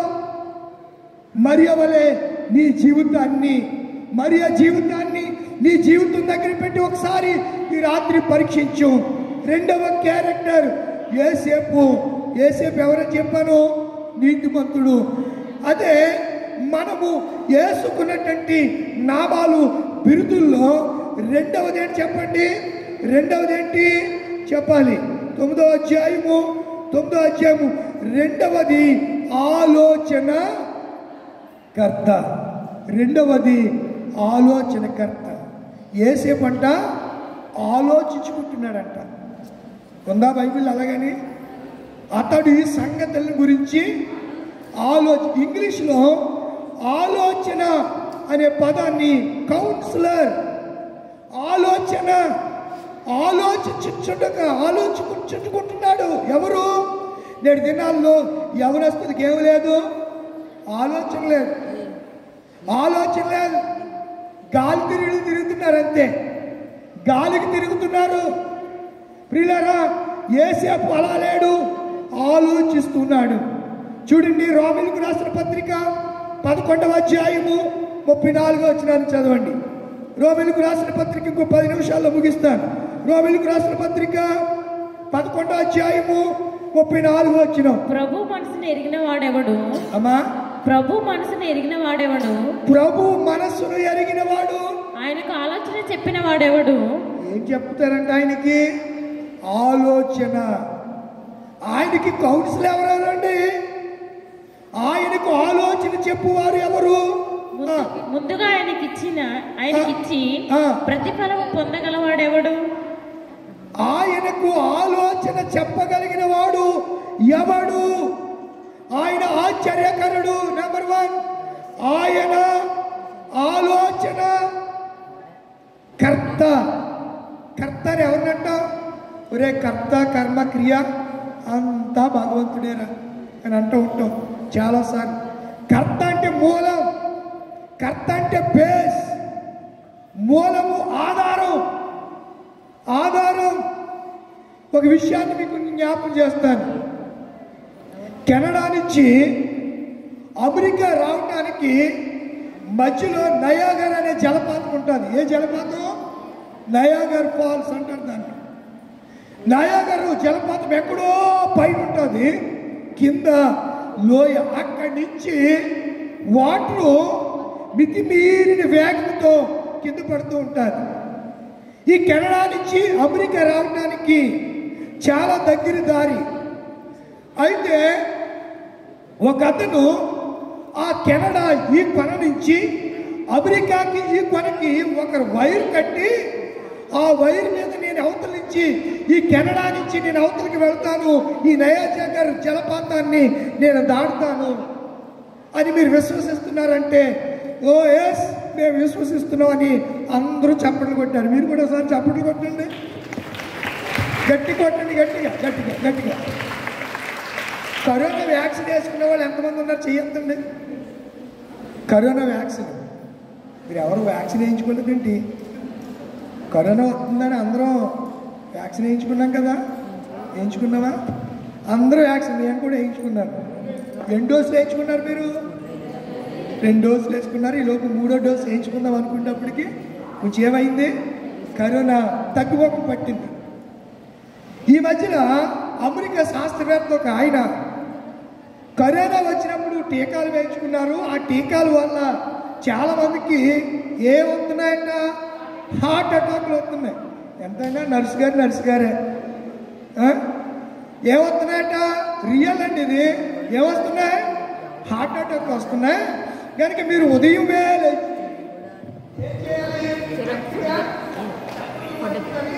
చెప్పాడు ఒక ఆయన. అందుకని అప్పుడు కరోనా వచ్చినప్పుడు మోడీ గారు ఏం చెప్పాడు? ప్లేట్లు వాయించమన్నాడు. కొట్టలేదా మీరు? కరోనా వచ్చినప్పుడు శాస్త్రంలో ప్లేట్లు తీసుకుని కొట్టమన్నాడు. కొట్టమన్నారు కదండి. ఎవరు? మోదీయే చెప్పాడు. ప్లేట్లు వాయించేస్తారా, చప్పట్లు కొట్టండి, దీపాలు ఏవేవో వాళ్ళకి తోచినవి చెప్పారు. ఆ బారి నుంచి మనము గట్టెక్కేసాం, కరోనా నుంచి వచ్చేసాం. కానీ ఆ మూలాలు కొంతమంది బాడీలో ఉండిపోయి ఇప్పటికి కూడా ఆ టీకాల కారణం కానివ్వండి, మరి ఏదైనా కారణం కావచ్చు, మనుషులకి ఏమొస్తున్నాయి? హార్ట్ అటాక్స్ వస్తున్నాయి, హార్ట్ ఫెయిల్యూర్ ఎక్కువైపోయాయి. ఈ మధ్యన యవనస్తులే చనిపోతున్నారు. ఎందుకు విషయాలు చెప్తున్నానంటే, దేవుడు ఎప్పుడో చెప్పాడండి, సర్వజనులారా చప్పట్లు కొట్టండి, జయధ్వనులతో ఆనంద గానము ఉత్సాహంగా ఉండండి. అందుచేతనే ఆ దేవదూతలు పరలోకం నుంచి భూమి మీదకి వచ్చినప్పుడు స్తోత్ర గీతాలు పాడితే భూమి అంతా పులకించిపోయింది, పరలోకం పరవశించిపోయింది. మనము కరెంట్ షాక్ కింద కాకిలాగా ఉంటాం దేవుడి సన్నిధికి వస్తే. ఏంటండి కరెంట్ షాక్ కొడితే కాకి ఏమైపోద్ది? చెప్పరండిలా. కరెంట్ షాక్ కొట్టిన కాకిలాగా, వడదెబ్బ తగిలినా ఉడతలాగా. Onida TV ad, Onida TV ఇప్పుడు లేదేమో, ఉందా? ఒనిడా టీవీ ఒక ఆయన కొటేషన్ చెప్పాడు, నేను రాసుకున్నాను. చాలామంది ఆ దేవుడి సన్నిధిలో కరెంట్ షాక్ కొట్టినట్టుగా పిర్ర బిగిసిపోయి ఉన్నారు అంతే. మీరు ఎప్పుడైనా కాకి తీగల మీద పట్టిన చూసారా? ఏమవుతుంది? పడ్డాక కొట్టుకుంటుందా? ఇలా బిగిసిపోయి అలాగే ఉంటుంది. కాకులన్నీ వచ్చి ఏం చేస్తాయి? కాకులన్నీ వచ్చి ఏం చేస్తాయి? ఓ అరుస్తూ ఉంటాయి. కరెంట్ షాకు కొట్టినటువంటి కాకి. ఉడతలు చూసారా ఎప్పుడన్నా? ఉడతలు చూసారా? ఉడత త్వరగా వేసవికాలంలో వడదెబ్బ తింటుంది. ఏ దెబ్బ? వడదెబ్బ తింటుంది. వడదెబ్బ తినిపోయి ఎక్కడో అలా సోలిపోతా చెట్టు ఎక్కలేని పరిస్థితిలో ఉంటారు. ఒనిడా టీవీలో ఓ గుండోడు వస్తాడు, వాడికి ఇలాగా యాడ్. ఒనిడా టీవీ యాడ్లో 2 కొమ్ములు ఉంటాయి. వాడు గుండోడు. లలిత జ్యువెలరీ గురించి చెప్పట్లేదు నేను, డబ్బులు ఎవరికి ఆ విషయం చెప్పట్లేదు నేను. ఒనిడా టీవీలో ఉన్నటువంటి ఆ ఒనిడా ఆ యాడ్లో మనం చూస్తూ ఉంటాం. నిజంగా చాలా మంది నేడు దినాల్లో దేవుని సన్నిధిలో బిర్ర బిగిసిపోయినట్లు స్తోత్రం చెప్పమంటే చెప్పరు, పాటలు పాడమంటే చప్పట్లు కొట్టమంటే కొట్టరు, నాట్యం చేయండిరా బాబు అంటే అసలు ఈ కాలు కనీసం ఇలా కూడా కలపలేనటువంటి పరిస్థితి నేడు దినాల్లో ఉన్నది అనే సంగతి నేను జ్ఞాపకం చేస్తున్నాను.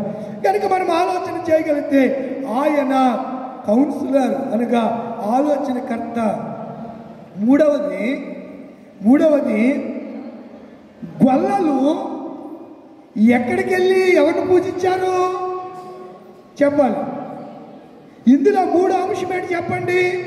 ఆయన బలవంతుడైన దేవుడు. ఇప్పుడు గొల్లలు ఎవరి దగ్గరికి వెళ్ళారు? ఎవరు చెప్తే వెళ్ళారు చెప్పాలి. ఎవరి దగ్గరికి వెళ్ళారు? ఎవరు చెప్తే వెళ్ళారు? ఏమని చెప్పారు? మీరు ఇందాక పాడారు కదా, అనుచు గొల్ల లోకరి నొకరు ఆనవాళ్ళు. పాడండి. అనుచు గొల్ల కరు ఆనవాళ్ళు చెప్పుకొనుచు అనుమతించి కడకు క్రీస్తు అందరికి తెలిపినారు రక్షకుండు ధరించి. అనుచుగొల్లలు ఒకరినొకరు దూత చేత చెప్పబడిన మాట ప్రకారము ఆ దేశములో గొర్రెలు కాచుకుంటున్న ఆ గొర్రెల కాపరులు ఆ రాత్రి వేళ తమ మందని విడిచిపెట్టి ఎవరి దగ్గరికి వెళ్ళారు? ఇంట్లో డబ్బుంటే ఇంట్లోకి ప్రార్థన కూడా రాని వాళ్ళు ఉన్నారు. ఇలా మనసంతా ఎక్కడ ఉంటుంది? ఆ డబ్బు మీదే. బంగారం ఉంటే ఆ బంగారం ఏ దొంగడు వచ్చేసి ఏ బీరువా లాకర్ ఓపెన్ చేసేసి డబ్బులు దొంగిలించేస్తాడో, బంగారం పట్టుకుపోతాడనే భయం. వారి గొర్రెలు అక్కడ క్రూరముఖాలు తిరుగుతూ ఉంటాయి. మీకు తెలుసు కదా, దావీదు గొర్రెలు కాస్తూ ఉంటే ఓ రోజు ఏమొచ్చింది? ఎలుగుబంటి వచ్చింది.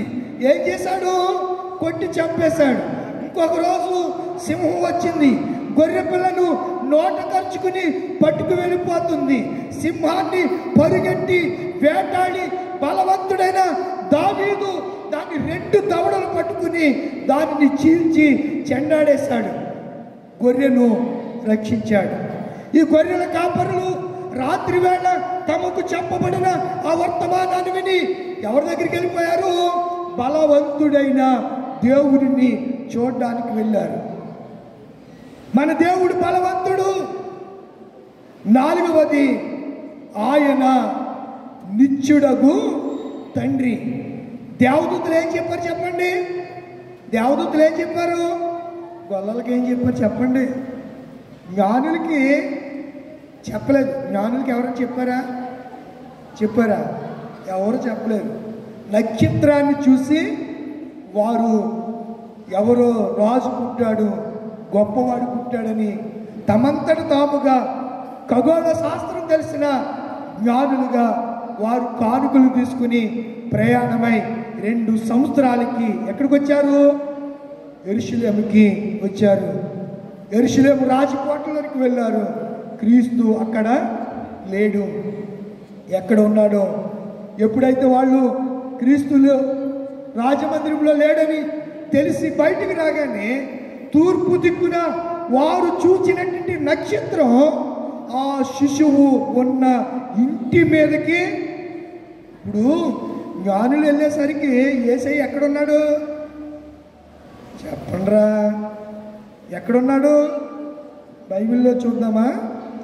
బైబిల్ని చూడాలి. బైబిల్లో చూద్దాం. చూడండి, బైబిల్లో చూద్దాం. 9వ వచనం, మత్తయి సువార్త 2:9. వారు రాజు మాట విని బయలుదేరి పోవుచుండగా ఇదిగో తూర్పు దేశమున వారు చూచిన నక్షత్రము శిశువు ఉండిన చోటి మీదుగా వచ్చి నిలిచి వరకు వారికి ముందుగా నడిచెను. ఇల్లు అని ఎక్కడుంది అని మీరు అనుకుంటారు కదా. చూడండి 10వ వచనం. వారు ఆ నక్షత్రమును చూచి, దేని చూచి? మనల్ని చూసి ఎవరికన్నా సంతోషం కలిగింది మనమే నక్షత్రాలను. ఆ నక్షత్రమును చూచి అత్యానందభరితులై. ఇప్పుడు అర్థమైందా? యేసు ఎక్కడ ఉన్నాడు? ఇప్పుడు తొట్లో ఉన్నాడా?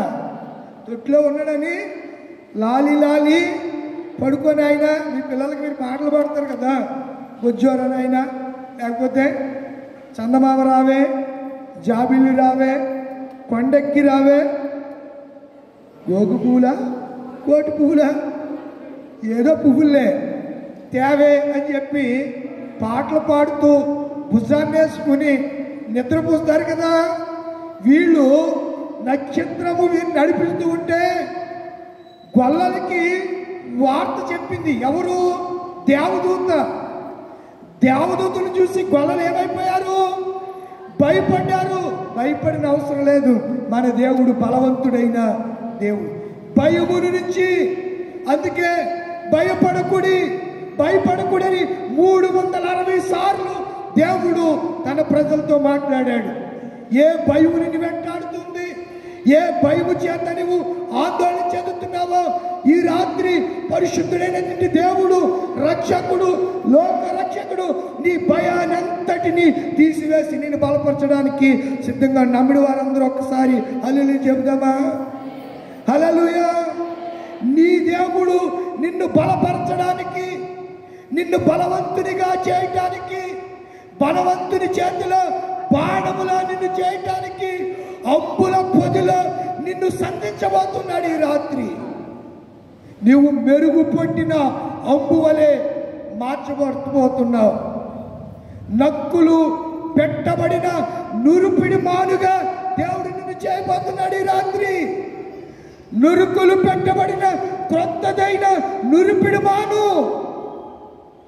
బలవంతుడైన దేవుణ్ణి వాళ్ళకి సువార్త ప్రకటిస్తే గొర్రెలు విడిచిపెట్టేశారు. మృగం వచ్చా ఏదో వచ్చేస్తా తినేస్తుందని ఆందోళన చెందలేదు. సంతోషముతో వెళ్ళిపోయారు. ఎక్కడికి? యేసయ్య ఎందుకు? దేవుని సన్నిధి రావడానికి ఎంత ఇబ్బందో, మనకి ఎంత బాధో. అయితే జ్ఞానులకి సమయం లేదు కనుక కూకిగా చెప్పేస్తున్నారు, ముగింపులోకి వచ్చేసాను. అయితే జ్ఞానులు తూర్పు దిక్కున నక్షత్రాన్ని చూసే వారు ఎక్కడికి వెళ్ళారు? యెరూషలేముకి వెళ్ళారు. అప్పటికి యేసయ్య ఎక్కడ లేడు? పశువుల పాకలో లేడు, పశువుల తొట్టిలో పరుండ పెట్టబడి లేడు. ఎవరు వెళ్ళేసరికి ఆయన పశువుల తొట్టిలో ఉన్నాడు. గొర్రెల కాపరులు వెళ్ళేసరికి ఆయన పశువుల తొట్టిలో ఉన్నాడు. జ్ఞానులు వెళ్ళేసరికి వాళ్ళు ఎక్కడ, ఆ యేసయ్య ఎక్కడున్నాడు? ఇంటిలోనికి ఉన్నాడు. అందుచేతనే చూడండి, వారు ఇంటిలోనికి తల్లి అయిన మరియను ఆ శిశువును చూచి, ఏమండి ఎవరన్నా శిశువుని చూసి సాగిలు పడతారా? ముద్దు చేస్తారా?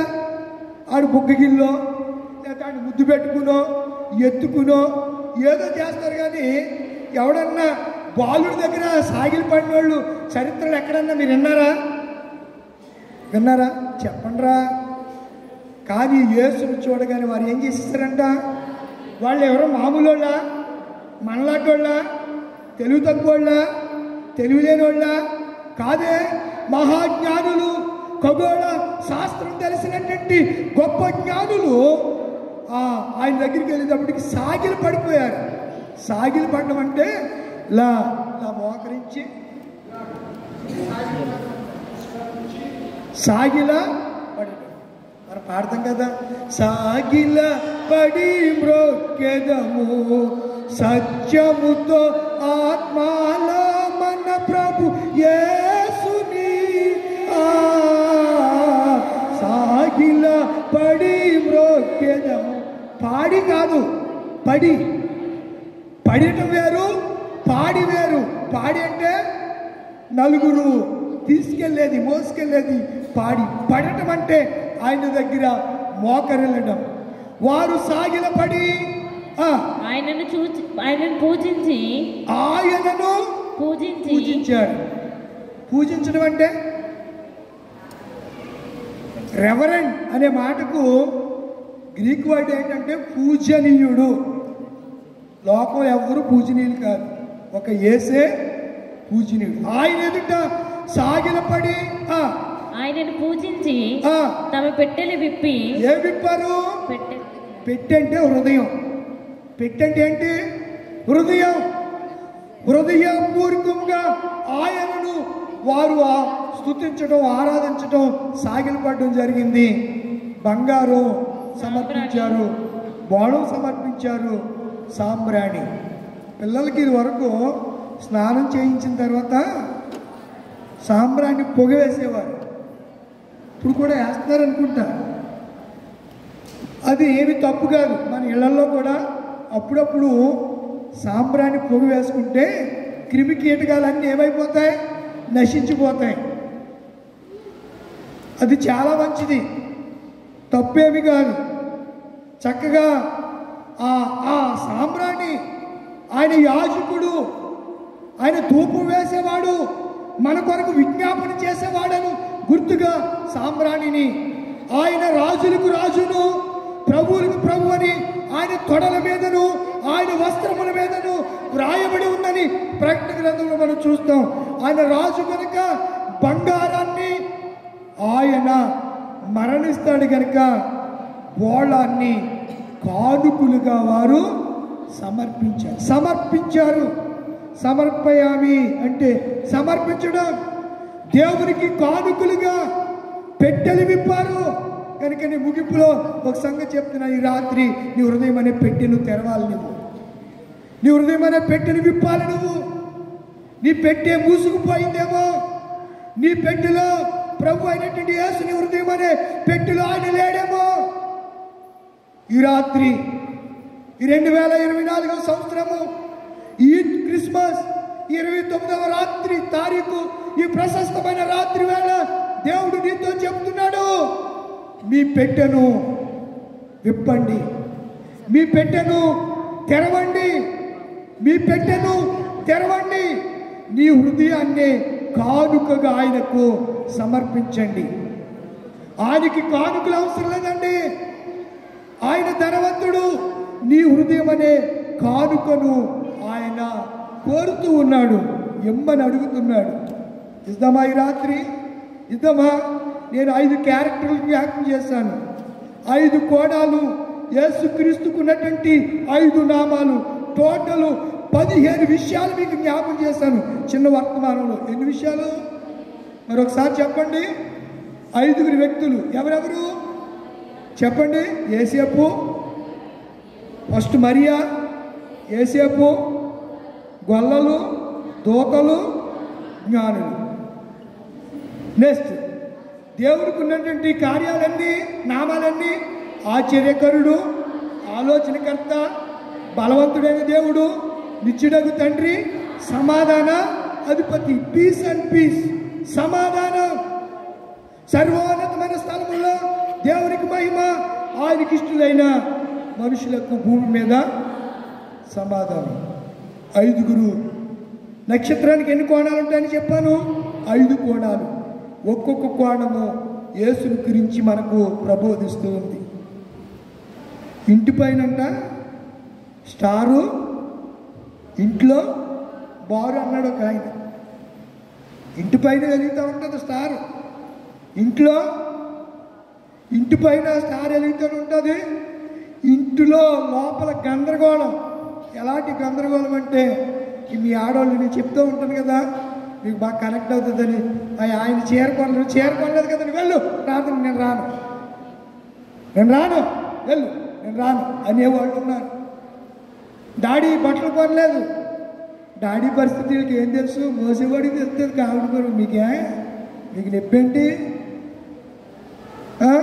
బట్టలు కొనలేదని, వాళ్ళకి అప్పు పుట్టలేదో, లేకపోతే లేవో, జీతం రాకో, అప్పుల బాధ, వడ్డీలు కట్టలేకో, ఏదో సమస్య ఉంటాయి. కొత్త బట్టలు ఉంటేనే క్రిస్మస్ కాదండి. లేకపోతే ఏయో ఒక ఆయన అన్నాడు, క్రిస్మస్ అంటే ఒంటి పండుగ అంట. క్రిస్మస్ అంటే ఏం పండుగ? ఒంటి పండుగ, కొత్త బట్టలు. క్రిస్మస్ అంటే ఇంటి పండుగ. ఇంటిని ఏం చేస్తాం? శుభ్రం చేసుకుంటాం. ఇంకొక ఆయన అన్నాడు, క్రిస్మస్ అంటే పంటి పండగ.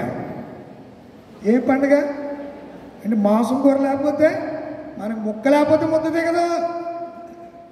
మాంసం కూర ఉండాలి తప్పనిసరిగా. ఈ మధ్యలో ఎక్కడ పడితే అక్కడ తెగ పెట్టేస్తున్నారండి భోజనాలు. తెగ తినేస్తున్నారు జనాలు. ఎక్కడ పడితే అక్కడ భోజనాలే. ప్రజలు సరిగ్గా భోజనాలు టయానికి వెళ్తున్నారు కొంతమంది తింటాకి. అప్పటి వరకు చర్చిలో కనపడ్డ ఒక్కడు సరిగ్గా భోజనం పెడతారనగా వెళ్ళి చక్కగా కూర్చుని శుభ్రంగా పుష్టిగా తిని బోయమంట తీర్చుకుంటూ వెళ్ళిపోయి మందు తాగి కూడా అయితే ముందు తాగేసి వచ్చి తింటాడు కొంతమంది. నేను ఈ మధ్యలో ఒక క్రిస్మస్కి వెళ్ళాను. పెద్దలు గుళ్ళో కనపడతలేదు. ఏరంటే ఎక్కడికి వెళ్ళారంట? మందు షాప్కి వెళ్ళారంట పెద్దలు. ఎందుకు? మందు వచ్చి తింటారంట వాళ్ళు. పెద్దలు వస్తారు, వాళ్ళకి కూర ఉంచండి అంటున్నాడు ఆయన. ఆ కన్వీనర్ గారు. పెద్దలు అలా వెళ్ళారు, వాళ్ళు వస్తారు, వాళ్ళకి ఏం ఉంచాలి? కూర ఉంచాలంటే. మరి కూర లేకపోతే స్నప్ ఉండాలి కావచ్చు.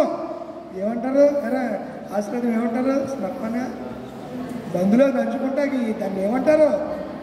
అదేనా? అది లేకపోతే మళ్ళీ ఆడు గొడవ చేస్తాడేమని భయం. తీసి ఓ పక్కన పెట్టామండి. పర్లేదులే వీళ్ళందరికీ వేయండి, వాళ్ళకి తీసి ఓ పక్కన వాళ్ళు వచ్చాక తింటారు. అక్కడికి వెళ్ళారు.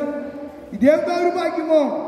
7 దినాలు ఇలాంటి పరిస్థితులన్నీ ఉంటూ ఉండగా ప్రభువైన యేసు మనల్ని చూసి సంతోషపడే విధంగా మన కార్యాలు ఉండాలి. ఎందుకనగా ఆయన ఆశ్చర్యకరుడు, ఆయన ఆలోచనకర్త. ఈ విషయాలన్నీ మనం చేసుకుంటే 5 కోణాలు కలిగిన నక్షత్రం, 5 క్యారెక్టర్లు కలిగినటువంటి వ్యక్తులు, 5 గుణ లక్షణాలు, నామాలు కలిగినటువంటి ప్రభువైన యేసు ఈ రాత్రి మనతో చెప్తున్న మాట. లేచి నిలబడతారు. ఒకసారి లేచి నిలబడండి. చాలాసేపు అయింది మీరు కూర్చొని. ఒకసారి స్టాండ్. అందరూ కూడా ప్లీజ్, అందరూ ఒకసారి లేచి నిలబడండి. లేచి నిలబడి కాళ్ళను ఇటు అటు ఒకసారి ఇలా అనుకోండి. చక్కగా హుషారుగా ఇలా లేచి నిలబడండి. కనుక తమ్ముడు కొంచెం బ్యాక్గ్రౌండ్ మ్యూజిక్ ఇస్తాం. కనుక ఈ రాత్రి దేవుడు మనతో మాట్లాడాడు. 2024 సంవత్సరాల క్రితం ఈ భూమి మీదకి వచ్చినట్టు నా ప్రభు అయిన యేసయ్య విమోచకుడిగా వచ్చాడు, పాపుల రక్షకుడిగా వచ్చాడు, నశించుచున్న నిన్ను నన్ను వెతకటానికి వచ్చాడు. వెతికాడు ఆయన. నీ రోగ సమస్యల నుంచి నీకు విడుదల ఇచ్చాడు. నీ సమస్యలకు పరిష్కారాన్ని చూపించాడు. ఆలోచన లేక తికమకలైపోతూ ఆలోచన చెప్పేవారు లేరని బాధపడుతున్న నీకు ఆయన అంటున్నాడు, నేనే ఆలోచనకర్తను, నేనే నీకు ఆలోచన చెప్పేవాడను. బలముడికి పోయిందని, బలము లేదని, బలహీనురాలైపోయానని, బలము లేక కాళ్ళు చేతులు సడలిపోయాయని బాధపడుతున్నావా? ప్రభు నందు బలవంతుడు కమ్ము రాత్రి. ఆయన బలవంతుడైనటువంటి దేవుడు, మైటీ గాడ్. ఆయన బలవంతుడైనటువంటి దేవుడు. ఆయన నిత్యుడకు తండ్రి, ఆలోచనకర్త, సమాధానం. హృదయంలో నెమ్మలేదు లేదా? ఈ రాత్రి సర్వోన్నతమైన స్థలంలో దేవుడికి పోయినా ఆయనకి ఇష్టలైన మనుషులకు భూమి మీద సమాధానం కలుగును గాక. నా తల్లి, నీ ఇంట్లో సమాధానం లేదా? నీ హృదయంలో నెమ్మది లేదా? ఆందోళనతో అంగలారుస్తున్నావా? పరిస్థితులు చూసి విలవల్లాడిపోతున్నావా? ఈ శుభరాత్రి దేవుడు నీతో చెప్పమన్నమాట, ఇదిగో నేను సమాధానకర్తను, నేను సమాధానాన్ని ఇస్తాను అని చెప్పాడు. కనుక మరి వలె పరిశుద్ధ జీవితం, ఏసేపు వలె విధేయత కలిగిన జీవితం, గొల్లల వలె పరుగున వెళ్ళి యేసును చూచే అనుభవం, దూతల వలె పాటలు పాడే అనుభవం, జ్ఞానుల వలె సాగిలి పడే అనుభవం నువ్వు కలిగి ఉండాలి. ఏ అనుభవం నువ్వు కలిగి ఉన్నావు? రాత్రి ఎట్టి అనుభవంతో నువ్వు ఉన్నావో ఒక్కసారి పరీక్ష చేసుకుందాం.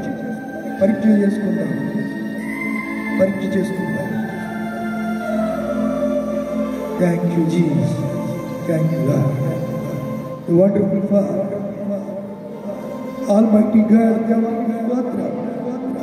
నీకు స్తోత్రం.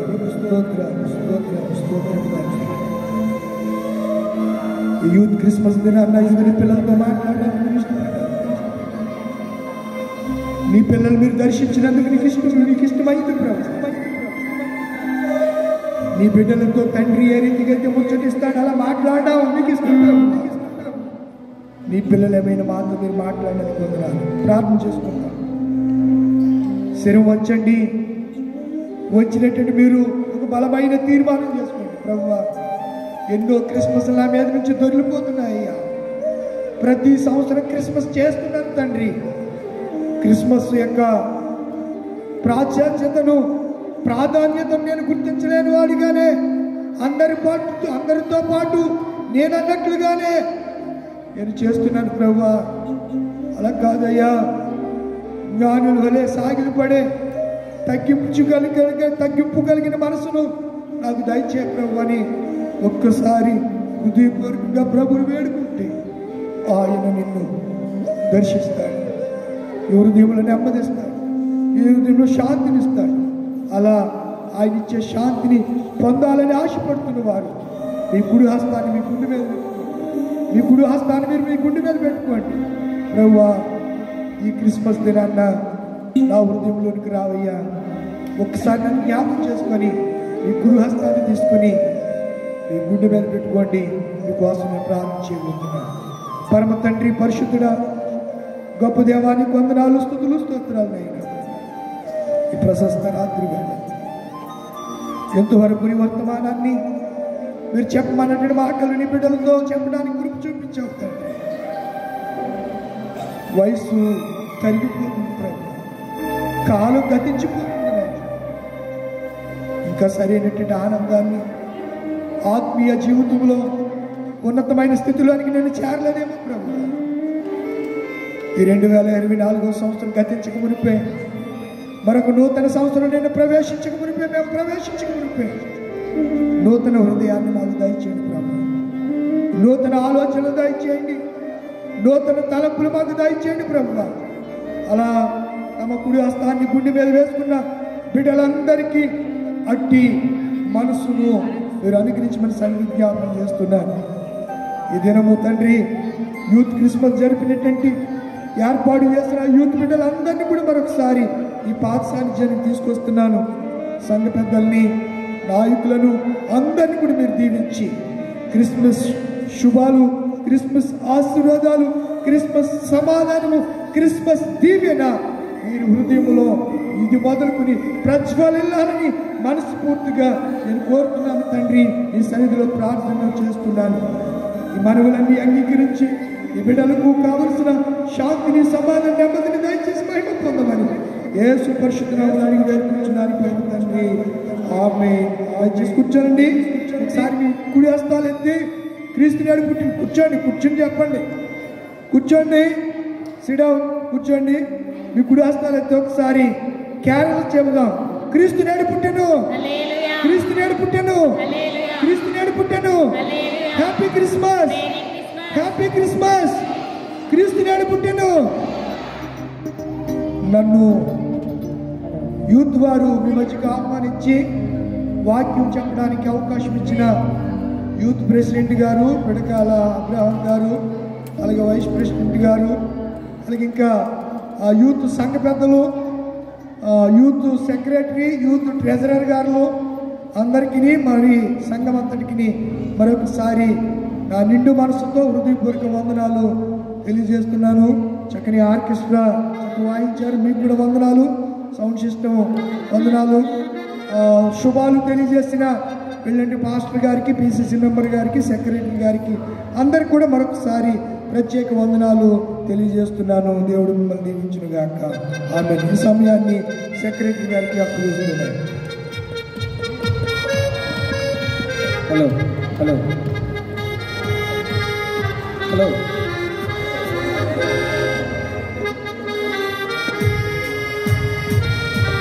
హలో.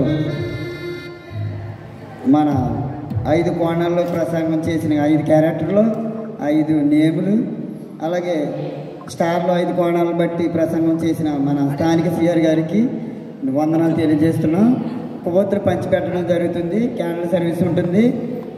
క్యాండిల్ సర్వీస్ ముందుగా క్యాండిల్ పంచి పెడుతున్నారు కావున ముందుగా గోట్ల జ్ఞానప్రకాశం గారు వచ్చి ప్రత్యేక పాట పాడవలసిందిగా కోరుచున్నాం. రావాలి త్వరగా.